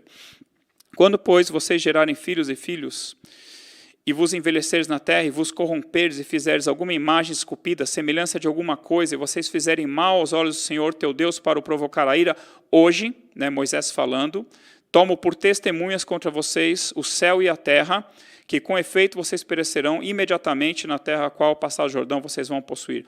Não prolongará os dias de vocês nelas, antes vocês serão de todo destruídos. Isso é, quando vocês entrarem na terra prometida, na terra de Canaã, quando vocês se desviarem dos caminhos do Senhor e começarem a adorar os ídolos, saibam que vocês serão destruídos. O Senhor espalhará vocês entre os povos, isso é, o Senhor levará vocês para o cativeiro. E vocês restarão poucos em número entre as pessoas, entre os povos onde o Senhor levará vocês. Então, Jeremias viu o cumprimento dessa ameaça, né? Jeremias viu o povo ser destruído e o povo ser levado para o cativeiro. Aí o que iria acontecer depois de Jeremias, lá no final dos dias de Daniel, de lá buscarás o Senhor teu Deus, né? Daniel quem faz isso, Daniel 9, e o acharás quando buscares de todo o teu coração e de toda a tua alma. Quando estiveres em angústia e todas essas coisas sobrevierem nos últimos dias, esses últimos dias os últimos dias ali da Babilônia, e te voltares para o Senhor teu Deus e lhe atenderes a voz, então o Senhor teu Deus não te desamparará, porquanto é Deus misericordioso, nem te destruirá por completo, nem se esquecerá da aliança que jurou a teus pais. Então, continuando os avisos de Deus. Quando Salomão construiu o templo, né, quando ele fez aquela cerimônia de consagração do templo, né, que ele faz aquela oração linda, que está lá em 2 Crônicas 6, né, eu sempre falo dessa oração, ela funciona até hoje. Tá? Aquilo que Salomão escreveu em 2 Crônicas 6 funciona até hoje. E a resposta de Deus também funciona até hoje. Tá bom? Também, assim, a parte, se o meu povo se chama pelo meu nome, se humilhar e orar, né? Então, isso continua funcionando, continua valendo. Então, aquela parte ali em amarelo, né, a resposta de Deus para Salomão. Ouvi a tua oração, escolhi para mim este lugar, né, Jerusalém e o templo, para a casa do sacrifício. Se eu fechar os céus de modo que não haja chuva, ou se eu ordenar aos gafanhotos, né, a praga que consumam a terra, ou se eu enviar a peste, né, a enfermidade entre o meu povo, se o meu povo, que se chama pelo meu nome, se humilhar e orar e me buscar, e se converter dos seus maus caminhos, então eu ouvirei dos céus, perdoarei os seus pecados e sararei a sua terra. Isso vale para nós até hoje. Né? Não temos mais um templo físico em Jerusalém, nem precisamos dele. Né? Mas se nós nos voltarmos para o Senhor, né, a nossa terra que está enferma, né? Vocês lembram que no começo do ano tinha aquela ameaça da praga dos gafanhotos invadirem o Brasil ali pelo sul? Então nós estamos vivendo, né, a praga do coronavírus, nós temos a praga da espada, né, uma guerra interna. Nós não temos guerra contra outras nações, né, mas a violência é uma das principais causas de morte no Brasil. Nós temos o coronavírus, temos a dengue, temos a, sei lá, o chikungunya, nem sei como é que fala isso, né, nós tivemos aquele problema lá do Zika vírus, né, que causava má formação fetal. Então, várias pragas. E o que Deus continua falando para nós? Se o meu povo, né, que hoje é a igreja, se humilhar, né, e orar, e me buscar, e se converter aos seus maus caminhos, né, se a igreja se santificar, e se a igreja buscar a Deus, então eu virei dos céus, perdoarei os seus pecados, sararei a sua terra. Olha só que lindo, estarão abertos os meus olhos e atentos os meus ouvidos. Essa é a oração de Salomão. Senhor, que os teus olhos estejam abertos sobre esta casa, que os teus ouvidos estejam abertos à oração que for feita nesse lugar ou em direção a esse lugar. E Deus fala assim, estarão abertos os meus olhos e atentos os meus ouvidos à oração que se fizer neste lugar, porque escolhi e santifiquei esta casa, para que nela esteja o meu nome perpetuamente. Nela estarão fixos os meus olhos, o meu coração todos os dias. Lindo, só que olha a continuação da resposta de Deus. Porém, se vocês se desviarem e deixarem os meus estatutos, os meus mandamentos que eu prescrevi, e vocês forem servirem a outros deuses e os adorarem, então eu arrancarei vocês da minha terra que dei a vocês. E esta casa, esse templo que eu santifiquei ao meu nome, lançarei longe da minha presença e a tornarei em provérbio e motejo entre todos os povos. Desta casa, agora tão exaltada, todo aquele que por ela passar, pasmará e dirá, por que procedeu o Senhor assim para com esta terra e esta casa? Responder-se-lhe-á, porque deixaram o Senhor, o Deus de seus pais, que os tirou da terra do Egito, e se apegaram a outros deuses, e os adoraram e os serviram. Por isso trouxe sobre eles todo esse mal. Então Deus já havia falado para Salomão, Deus já havia falado para Moisés, agora Deus fala para Salomão. Guardem a minha aliança, porque se vocês não guardarem, eu destruo vocês, destruo essa cidade e destruo esse templo. Deus não tinha o menor apego ao templo que construíram para ele. Perdão. Lamentações 2,17, né? Jeremias, testemunho de Jeremias.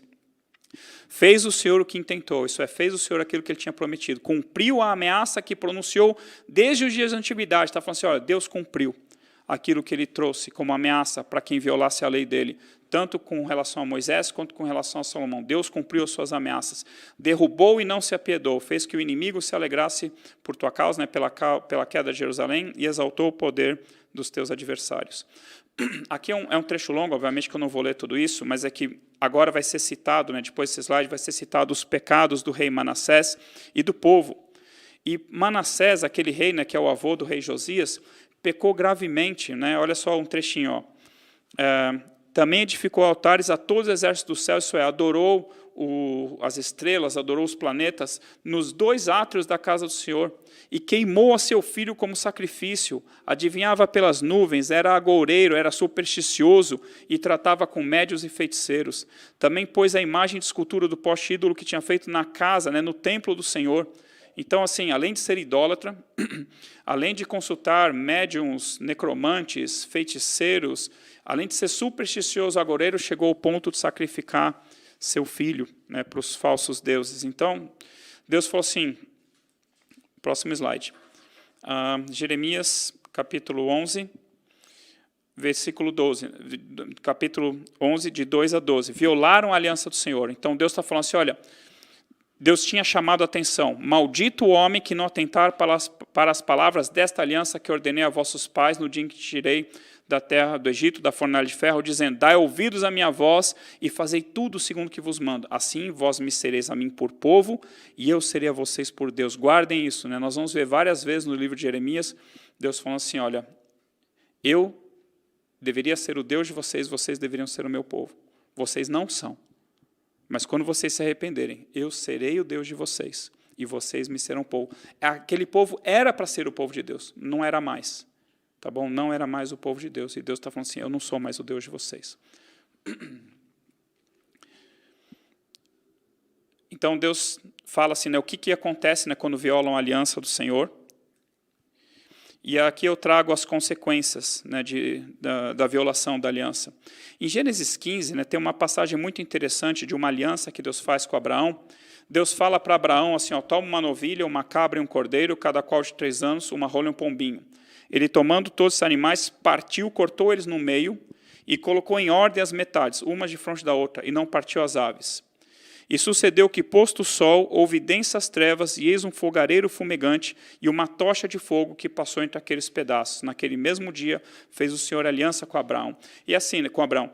E você vê essa aliança que Deus fez, né? Deus fala assim, olha, eu vou fazer uma aliança com você, Abraão. E Abraão fala assim, e Deus fala, eu vou te dar a terra, essa terra aqui de Canaã. E Abraão pergunta, como que eu vou saber que o Senhor vai fazer essa aliança comigo, que eu vou conquistar? Aí Deus fala, corta esses animais no meio, separa eles, e eu vou passar no meio desses animais e você também vai passar. E a gente não entende o que significa isso, mas nós vamos entender lá em Jeremias capítulo 34, versículo 18 a 20, isso aqui é a explicação do que representa aquela aliança onde aqueles animais são cortados no meio, né, são separados e as pessoas que entram em aliança passam no meio daqueles animais. Então, significa isso aqui, ó. Farei aos homens que transgrediram a minha aliança e não cumpriram as palavras da aliança que fizeram perante mim, como eles fizeram com o bezerro que dividiram em 2 partes, passando eles pelo meio das 2 porções. Os príncipes de Judá, os príncipes de Jerusalém, os oficiais, sacerdotes e todo o povo da terra, os quais passaram por meio das porções do bezerro, eu entregarei a eles nas mãos de seus inimigos e nas mãos que procuram a sua morte, e os cadáveres deles servirão de pasto às aves dos céus e aos animais da terra. Então, o que significa aquela aliança? Significa o seguinte, se eu violar, vamos supor que eu passei pelo meio daqueles animais, com uma pessoa com quem eu estou fazendo aliança. Se eu ou ele violarmos essa aliança que nós fizemos, que nós passamos por meio desses animais que foram cortados, aconteça comigo, ou aconteça com eles, se essa outra pessoa for quem violou, aquilo que foi feito aos animais. Isso é, seja morto, seja cortado no meio, e o seu cadáver sirva de pasto para as aves dos céus e para os animais da terra. É isso que significa essa aliança. Se eu violar, que eu seja morto, que eu seja destruído, que o meu cadáver repouse sobre a terra e sirva de pasto para as aves do céu e para os animais da terra. E o que Deus está falando? Vocês violaram a minha aliança. E agora eu vou fazer com vocês aquilo que vocês fizeram com os animais da aliança. Esse é o juízo de Deus para aquele que viola a sua aliança. Aqui um trecho de Eclesiastes, capítulo 3, né, que todo mundo conhece até quem não é cristão conhece isso aqui, tem até música secular, né, com literalmente a letra, né, do que Salomão trouxe. Tudo tem o seu tempo determinado e há tempo para todo o propósito debaixo do céu. Há tempo de nascer e tempo de morrer, tempo de plantar e tempo de arrancar o que se plantou, tempo de matar e tempo de curar, tempo de derribar e tempo de edificar, tempo de chorar e tempo de rir, tempo de prantear e tempo de saltar de alegria, tempo de espalhar pedras e tempo de ajuntar pedras, tempo de abraçar e tempo de afastar-se de abraçar, tempo de buscar e tempo de perder, tempo de guardar e tempo de deitar fora, tempo de rasgar e tempo de coser, tempo de estar calado e tempo de falar, tempo de amar e tempo de aborrecer, tempo de guerra e tempo de paz. Então, os dias de Jeremias, quais são os dias de Jeremias? Os dias de Jeremias são tempo de morrer, tempo de arrancar o que se plantou, tempo de matar, tempo de derribar, tempo de chorar, tempo de prantear, tempo de espalhar pedras, tempo de afastar-se de abraçar, tempo de perder, tempo de deitar fora, tempo de rasgar, tempo de estar calado, tempo de aborrecer e tempo de guerra. Esse é o tempo de Jeremias, os dias que ele viveu. Tempo de morrer, Jeremias 15, 1-4. Disse-me, porém, o Senhor, ainda que Moisés e Samuel se pusessem diante de mim, o meu coração não se inclinaria para este povo. Lança-os fora de diante de mim e saiam. Quando te perguntarem, para onde iremos? Responderá para eles, assim diz o Senhor, o que é para a morte, para a morte, o que é para a espada, o que é para a fome, e o que é para o cativeiro, Porque os punirei com 4 sortes de castigos, diz o Senhor, com espada para matar, com cães para os arrastarem, com as aves dos céus e as feras do campo para os devorarem e destruírem. Por causa de Manassés, lembra que eu coloquei aquele slide ali com os pecados de Manassés? Olha só, por causa de Manassés, filho de Ezequias, rei de Judá, e por tudo quanto fez em Jerusalém. Então, né, eu preguei recentemente, eu comentei que Moisés e Samuel faziam parte da elite, né, dos intercessores de Israel. Né? Por algumas vezes eles intercederam pelo povo de Israel e Deus não os destruiu por causa deles. Porém, nem a intercessão deles, nesse momento, salvaria Jerusalém naqueles dias. Então, nem se Samuel, nem se Moisés intercedessem por mim, eu pouparia esse povo. É tempo de morrer. Tempo de derribar, tempo de arrancar o que se plantou e tempo de se espalhar pedras. Jeremias capítulo 1, versículo 10. Deus falando para Jeremias, olha, que hoje eu te constituo sobre as nações e sobre os reinos para arrancares e derribares, para destruíres e arruinares. E aqui, né, faz parte das promessas, né, que eu espero passar para vocês na próxima aula, e também para edificares e para plantares. Mas entenda, primeiro viria a destruição, que era o castigo pelos pecados, depois a restauração. Né? Isso é para depois do retorno do cativeiro, tá bom? Mas não se anima muito não, tá bom? Porque a maior parte de Jeremias é tempo de derribar, de arrancar o que se plantou e de espalhar pedras. Jeremias 45, de 1-5. Baruque foi quem redigiu o livro de Jeremias. Né? Não sei se Jeremias não sabia escrever, mas o fato é que quem escreve o livro de Jeremias é Baruque, com as palavras ditadas pelo próprio profeta Jeremias. Então, palavra que falou Jeremias, o profeta Baruque, filho de Nerias, escrevendo ele aquelas palavras num livro, ditadas por Jeremias no ano 4º do rei Joaquim, filho de Josias, rei de Judá, dizendo, assim diz o Senhor, Deus de Israel, acerca de ti, ó Baruque. Disseste, ai de mim agora, porque me acrescentou o Senhor tristeza ao meu sofrimento, estou cansado, meu gemer e não acho descanso. E Deus fala para Baruque, isto diz o Senhor, eis que eu estou demolindo o que edifiquei e arrancando o que plantei isso em toda a terra, e você procura grandezas. É como se fosse assim, né? Então nós estamos vivendo esse tempo aqui de coronavírus, tempo de crise financeira, tempo de desemprego, tempo de divisão social, né? O país rachado, dividido, e a pessoa está preocupada, sei lá, com o seu próprio bem-estar, ou a pessoa está preocupada com o seu luxo, entendeu? Então Deus está falando o seguinte, você está preocupada com coisas supérfluas? Eu estou demolindo o que edifiquei, estou arrancando o que plantei, isso em toda a terra. Então fica contente que eu vou te dar a tua vida como despojo em todo lugar que você for, isso é, eu vou poupar a tua vida, fica feliz por isso, tá bom? Lamentações 4:1, Como se escureceu o ouro, como se mudou o ouro refinado, como estão espalhadas as pedras do santuário pelas esquinas de todas as ruas. Deus destruiu os muros de Jerusalém, Deus destruiu o templo de Jerusalém, Deus destruiu os palácios, as pedras foram derrubadas, né? Por isso que eu coloquei também tempo de espalhar pedras. Tempo de chorar, de prantear e de afastar, de abraçar. Ainda lamentações, né? Jeremias dando assim, o relato, né, do que aconteceu na destruição de Jerusalém. Com lágrimas se consumiram os meus olhos, turbada está a minha alma, e o meu coração se derramou na angústia por causa da calamidade da filha do meu povo, pois desfalecem os meninos e as crianças de peito pelas ruas da cidade. Eles dizem às mães, onde há pão e vinho, ou onde há pão e suco de uva? Quando desfalecem como ferido pelas ruas da cidade, ou quando exalam a alma nos braços de sua mãe. Então as crianças morrendo nos braços das mães por falta de comida e falta de bebida. Falta de água. Levanta-te e clama de noite no princípio das vigílias, derrama como água o coração perante o Senhor, levanta ele as mãos pela vida de teus filhinhos que desfalecem de fome em de todas as ruas. Então, chora, intercede junto a Deus com choro, com lágrimas, com pranto, para ver se Deus se compadece de você.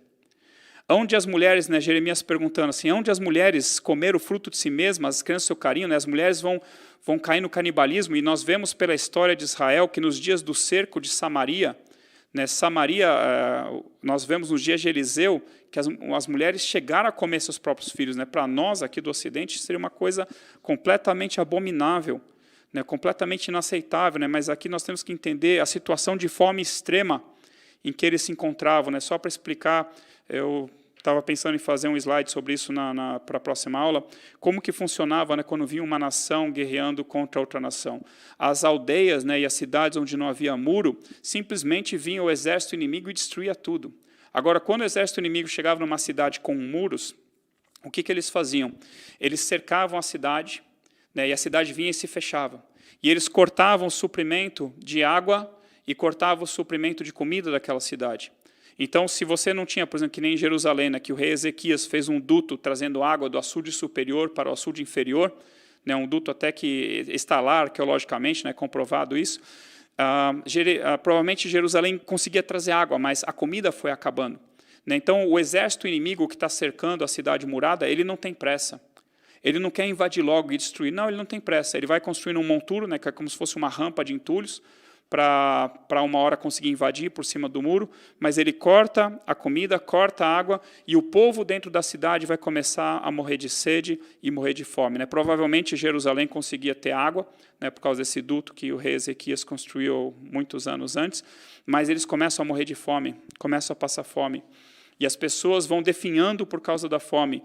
E as pessoas chegam num estado de tamanha calamidade que eles começam a comer os próprios filhos, as próprias crianças. E aí, quando o povo está enfraquecido, né, o exército da Babilônia, ele vai aos poucos construindo aquele monturo e finalmente eles conseguem também fazer uma brecha no muro e invadem a Jerusalém. E na hora que eles invadem Jerusalém, o povo já estava na miséria, já não tinha mais comida, o povo estava desfalecendo de fome, principalmente os mais pobres, e as mulheres comendo os seus próprios filhos. Então vão as mulheres, onde as mulheres comeram o fruto de si mesmas, as crianças seu carinho, ou se matará no santuário do Senhor o sacerdote e o profeta? A resposta é sim. Jazem por terra pelas ruas o moço e o velho, as minhas virgens e os meus jovens vieram a cair a espada. Tu, falando para Deus, os mataste no dia da tua ira. Quem que matou? Foi o exército da Babilônia? Não, foi Deus que trouxe o juízo contra um povo pecador que não se arrepende. Convocaste de toda parte terrores contra mim como num dia de solenidade. Não houve no dia da ira do Senhor quem escapasse ou ficasse. Aqueles do meu carinho, os quais eu criei, o inimigo os consumiu. Então, eu quero trazer para vocês, né, essa visão. Né, eu não trouxe assim, Jeremias na ordem cronológica, assim, desde o chamado de Jeremias. Eu preferi dizer para vocês como é que acaba o livro de Jeremias, a história de Jeremias, como é que acaba Lamentações, para vocês entenderem o desespero do profeta Jeremias, porque ele enxergou tudo isso, né, assim como outros profetas que vieram antes dele.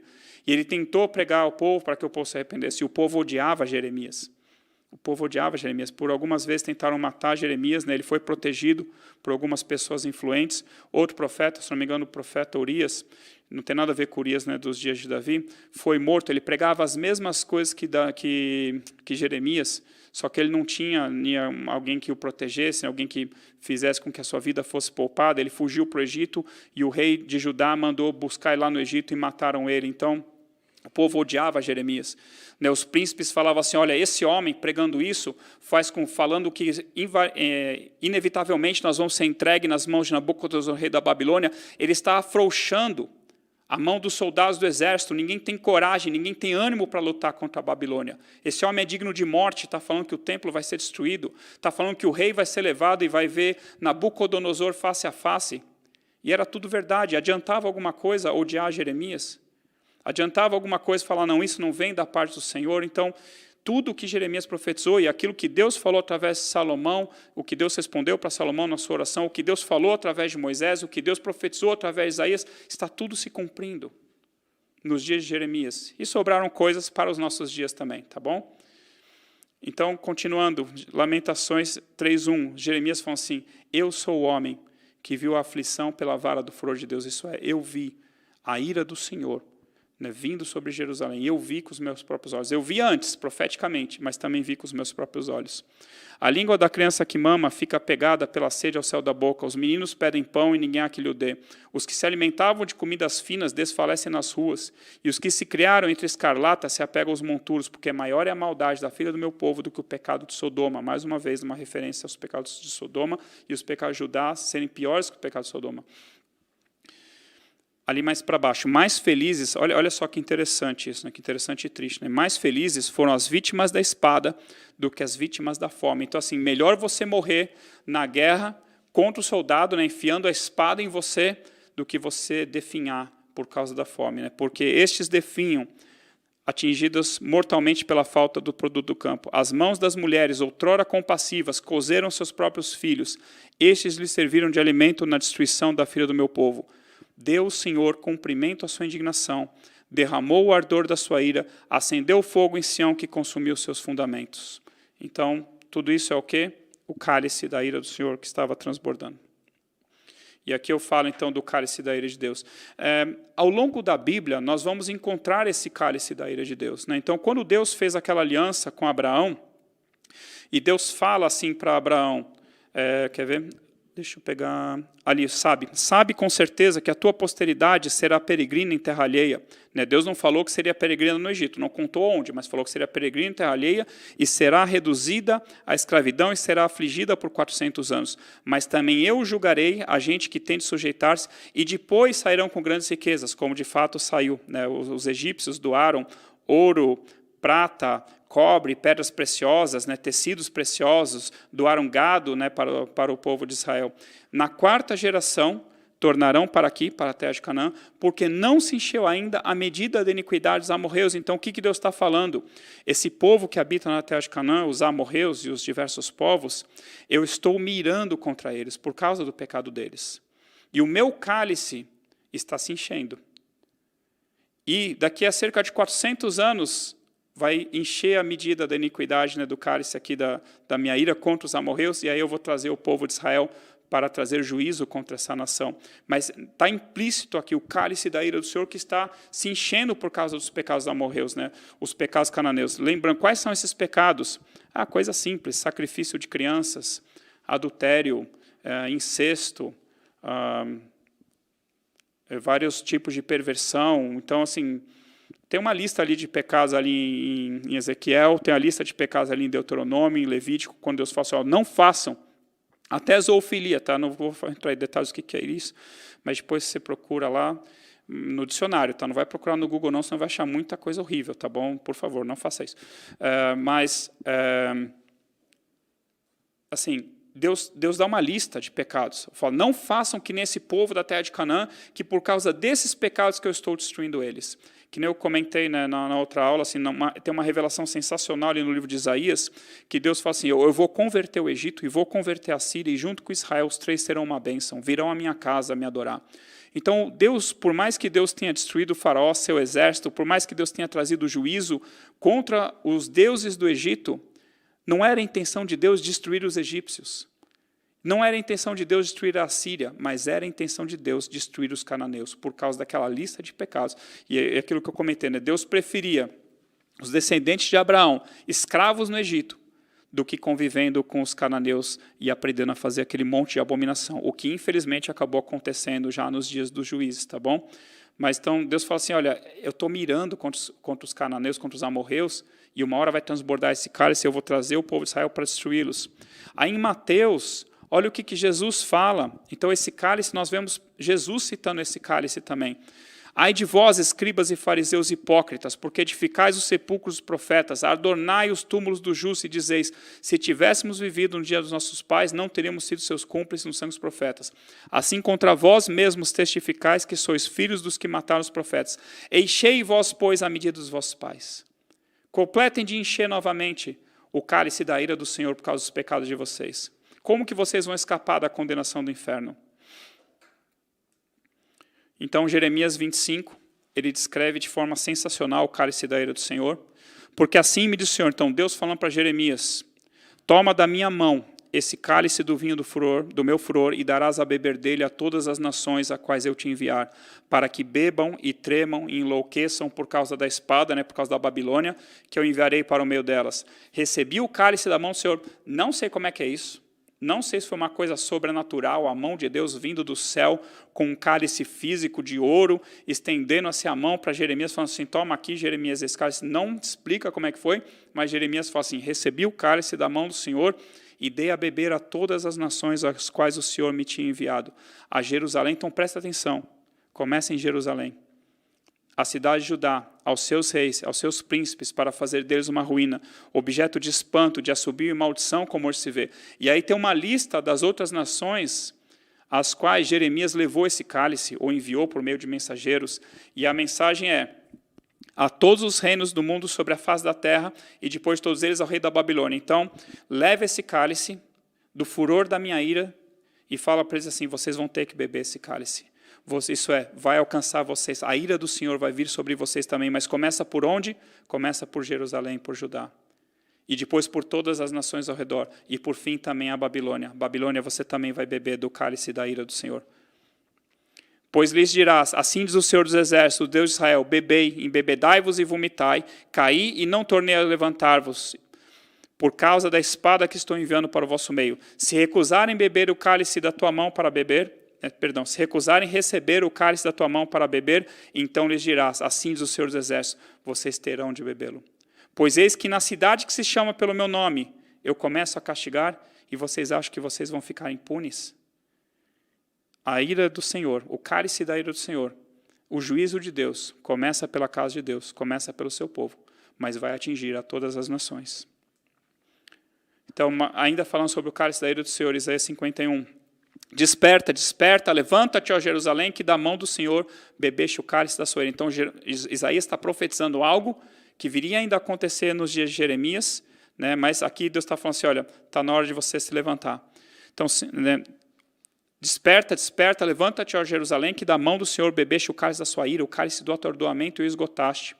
Aí Deus falando assim, olha, eis que eu tiro de você, eu tiro da tua mão o cálice do atordoamento, o cálice da minha ira, que você jamais dele beberá novamente, e eu colocarei esse cálice nas mãos daqueles que te atormentaram. Então, o juízo de Deus começa pela casa de Deus, mas depois que Deus castiga o seu povo, depois que Deus castiga a sua casa, ele vai punir as nações, ele vai punir o mundo. Principalmente aqueles que olharam assim e falaram assim, bem feito. Edom falou bem feito, quando Israel e quando Judá caíram. E Deus fala assim para ele, você não devia ter se alegrado no dia que o inimigo entrou pelas portas de Jerusalém. Você não devia ter dito para o seu irmão bem feito. Né? Então, Edom, né, eu comentei em Isaías, Edom é o povo contra o qual o Senhor está irado para sempre. Né? Esse é o nome que Deus dá para Edom, povo contra o qual o Senhor está irado para sempre. Você não devia ter falado bem feito quando eu castiguei o meu povo. Aí nós vamos ver esse cálice lá em Apocalipse. Né? Se alguém adora a besta, é sua imagem de escultura e recebe a sua marca na fronte ou sobre a mão, também esse beberá do vinho da cólera de Deus, preparado sem mistura do cálice da sua ira, e será atormentado com fogo e enxofre diante dos santos anjos e na presença do Cordeiro. Então, no final dos tempos, aquele que adorar a besta, aquele que receber o seu número, a sua marca, beberá também do cálice do vinho da ira do Senhor.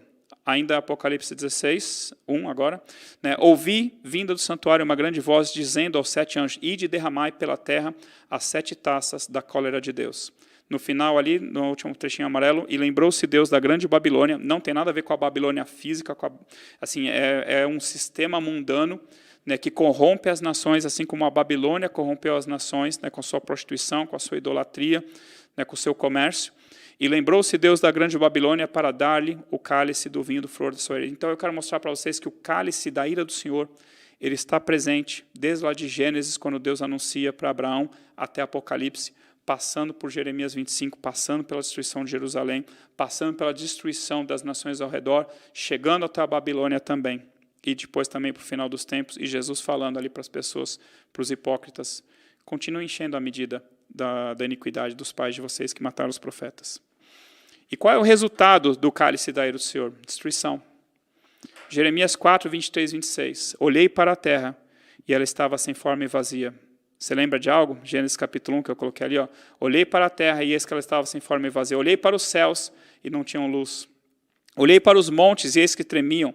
E todos os outeiros, né, os montes, as colinas estremeciam. Olhei, e eis que não havia homem nenhum. E todas as aves dos céus haviam fugido. Olhei ainda, e eis que a terra fértil era um deserto, e todas as suas cidades estavam derribadas diante do Senhor, diante do furor da sua ira. E o contraste, né, com Gênesis 1, no princípio criou Deus os céus e a terra, porém estava sem forma e vazia, havia trevas sobre a face do abismo, e o Espírito de Deus pairava por sobre as águas, disse Deus, haja luz e houve luz. Então Deus pegou um caos e criou, né, a terra, criou luz, criou todas as coisas, e aqui Deus está transtornando a terra por causa dos seus pecados, da sua maldição. Lá em Isaías, eis que o Senhor vai devastar e desolar a terra, vai transtornar a sua superfície e dispersar os moradores. A terra será de todo devastada, e totalmente saqueada. Resultado do cálice da ira do Senhor. Então, continuando, resultado da cálice da ira do Senhor. Os reis da terra, lá em Apocalipse, os comandantes, os ricos, os poderosos, e todo escravo e todo livre se esconderam nas cavernas e nos penhascos dos montes e disseram aos montes e aos rochedos, caí sobre nós e escondei-nos da face daquele que se assenta no trono e da ira do Cordeiro, porque chegou o grande dia da ira deles e quem é que pode suster-se? Aqui é engraçado que ele fala da ira do Cordeiro, né? Se ele falasse da ira do leão até dava para entender, né? Mas é a ira do Cordeiro, porque Jesus também é o Cordeiro. Tá bom, então ali mais algumas passagens, né, do furor da ira do Senhor, né, o que Deus vai fazer, né, no final dos tempos. E aqui eu só quero terminar então com esse slide e com esse outro aqui. Não, com esse slide, o juízo de Deus começa pela casa de Deus. Então, aquela passagem que eu citei, de Jeremias 25, se recusarem, né, então, se as nações ao redor se recusarem a beber o cálice da tua mão para beber, se recusarem receber o cálice da tua mão para beber, então lhes dirás, assim diz o Senhor dos Exércitos, tereis de bebê-lo. Porque eis que na cidade que se chama pelo meu nome começo a castigar, e ficareis vós de todos impunes. Aí 1 Pedro 4, 17 e 18 é a mesma coisa. O apóstolo Pedro fala assim, olha, porque a ocasião de começar o juízo pela casa de Deus é chegada. Ora, se primeiro vem por nós, se primeiro vem pelo povo de Deus, se primeiro o juízo começa pela igreja do Senhor, né, nos nossos dias, qual será o fim daqueles que não obedecem ao evangelho de Deus? E se é com dificuldade que o justo é salvo, onde que vai comparecer o ímpio? Sim, o pecador, isso é que chance tem o ímpio, o pecador de escapar, aquela pessoa que não entrega a sua vida a Jesus Cristo? Se Deus está punindo a igreja por causa dos seus pecados, se Deus está punindo o seu povo por causa dos seus pecados, para que se arrependam, para que não seja depois julgado juntamente com o mundo, qual a chance daquele que não tem a Jesus Cristo como Senhor e Salvador escapar? A chance é zero. Então Deus ele começa a limpar, a santificar a sua casa. Deus às vezes traz juízo, né? Algumas vezes na história Deus trouxe juízo contra a igreja, Deus trouxe juízo contra Israel, contra Judá. Então se primeiro vem por nós, qual será o fim daqueles que não têm a Jesus Cristo como seu Senhor e Salvador? Não tem como escapar. Tá bom? Eu vou parar por aqui. Slide 29, então a aula que vem eu começo a partir do 30. E para o alívio eu vou trazer as promessas também de restauração, as profecias sobre Jesus Cristo.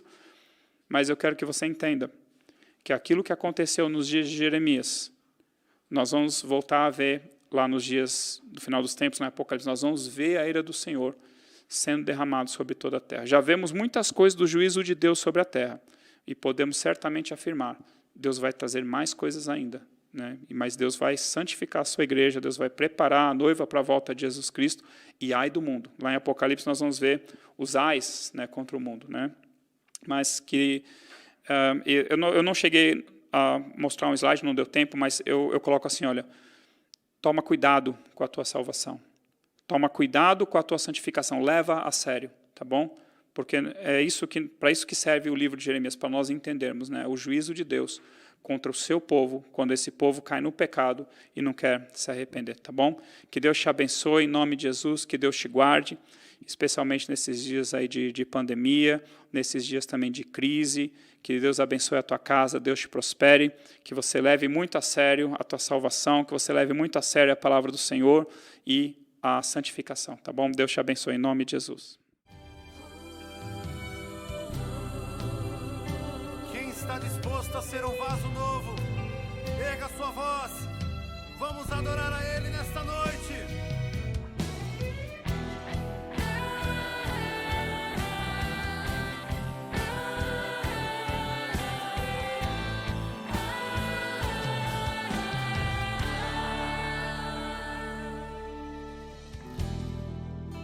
Tu és minha canção e eu te louvarei e eu te adorarei.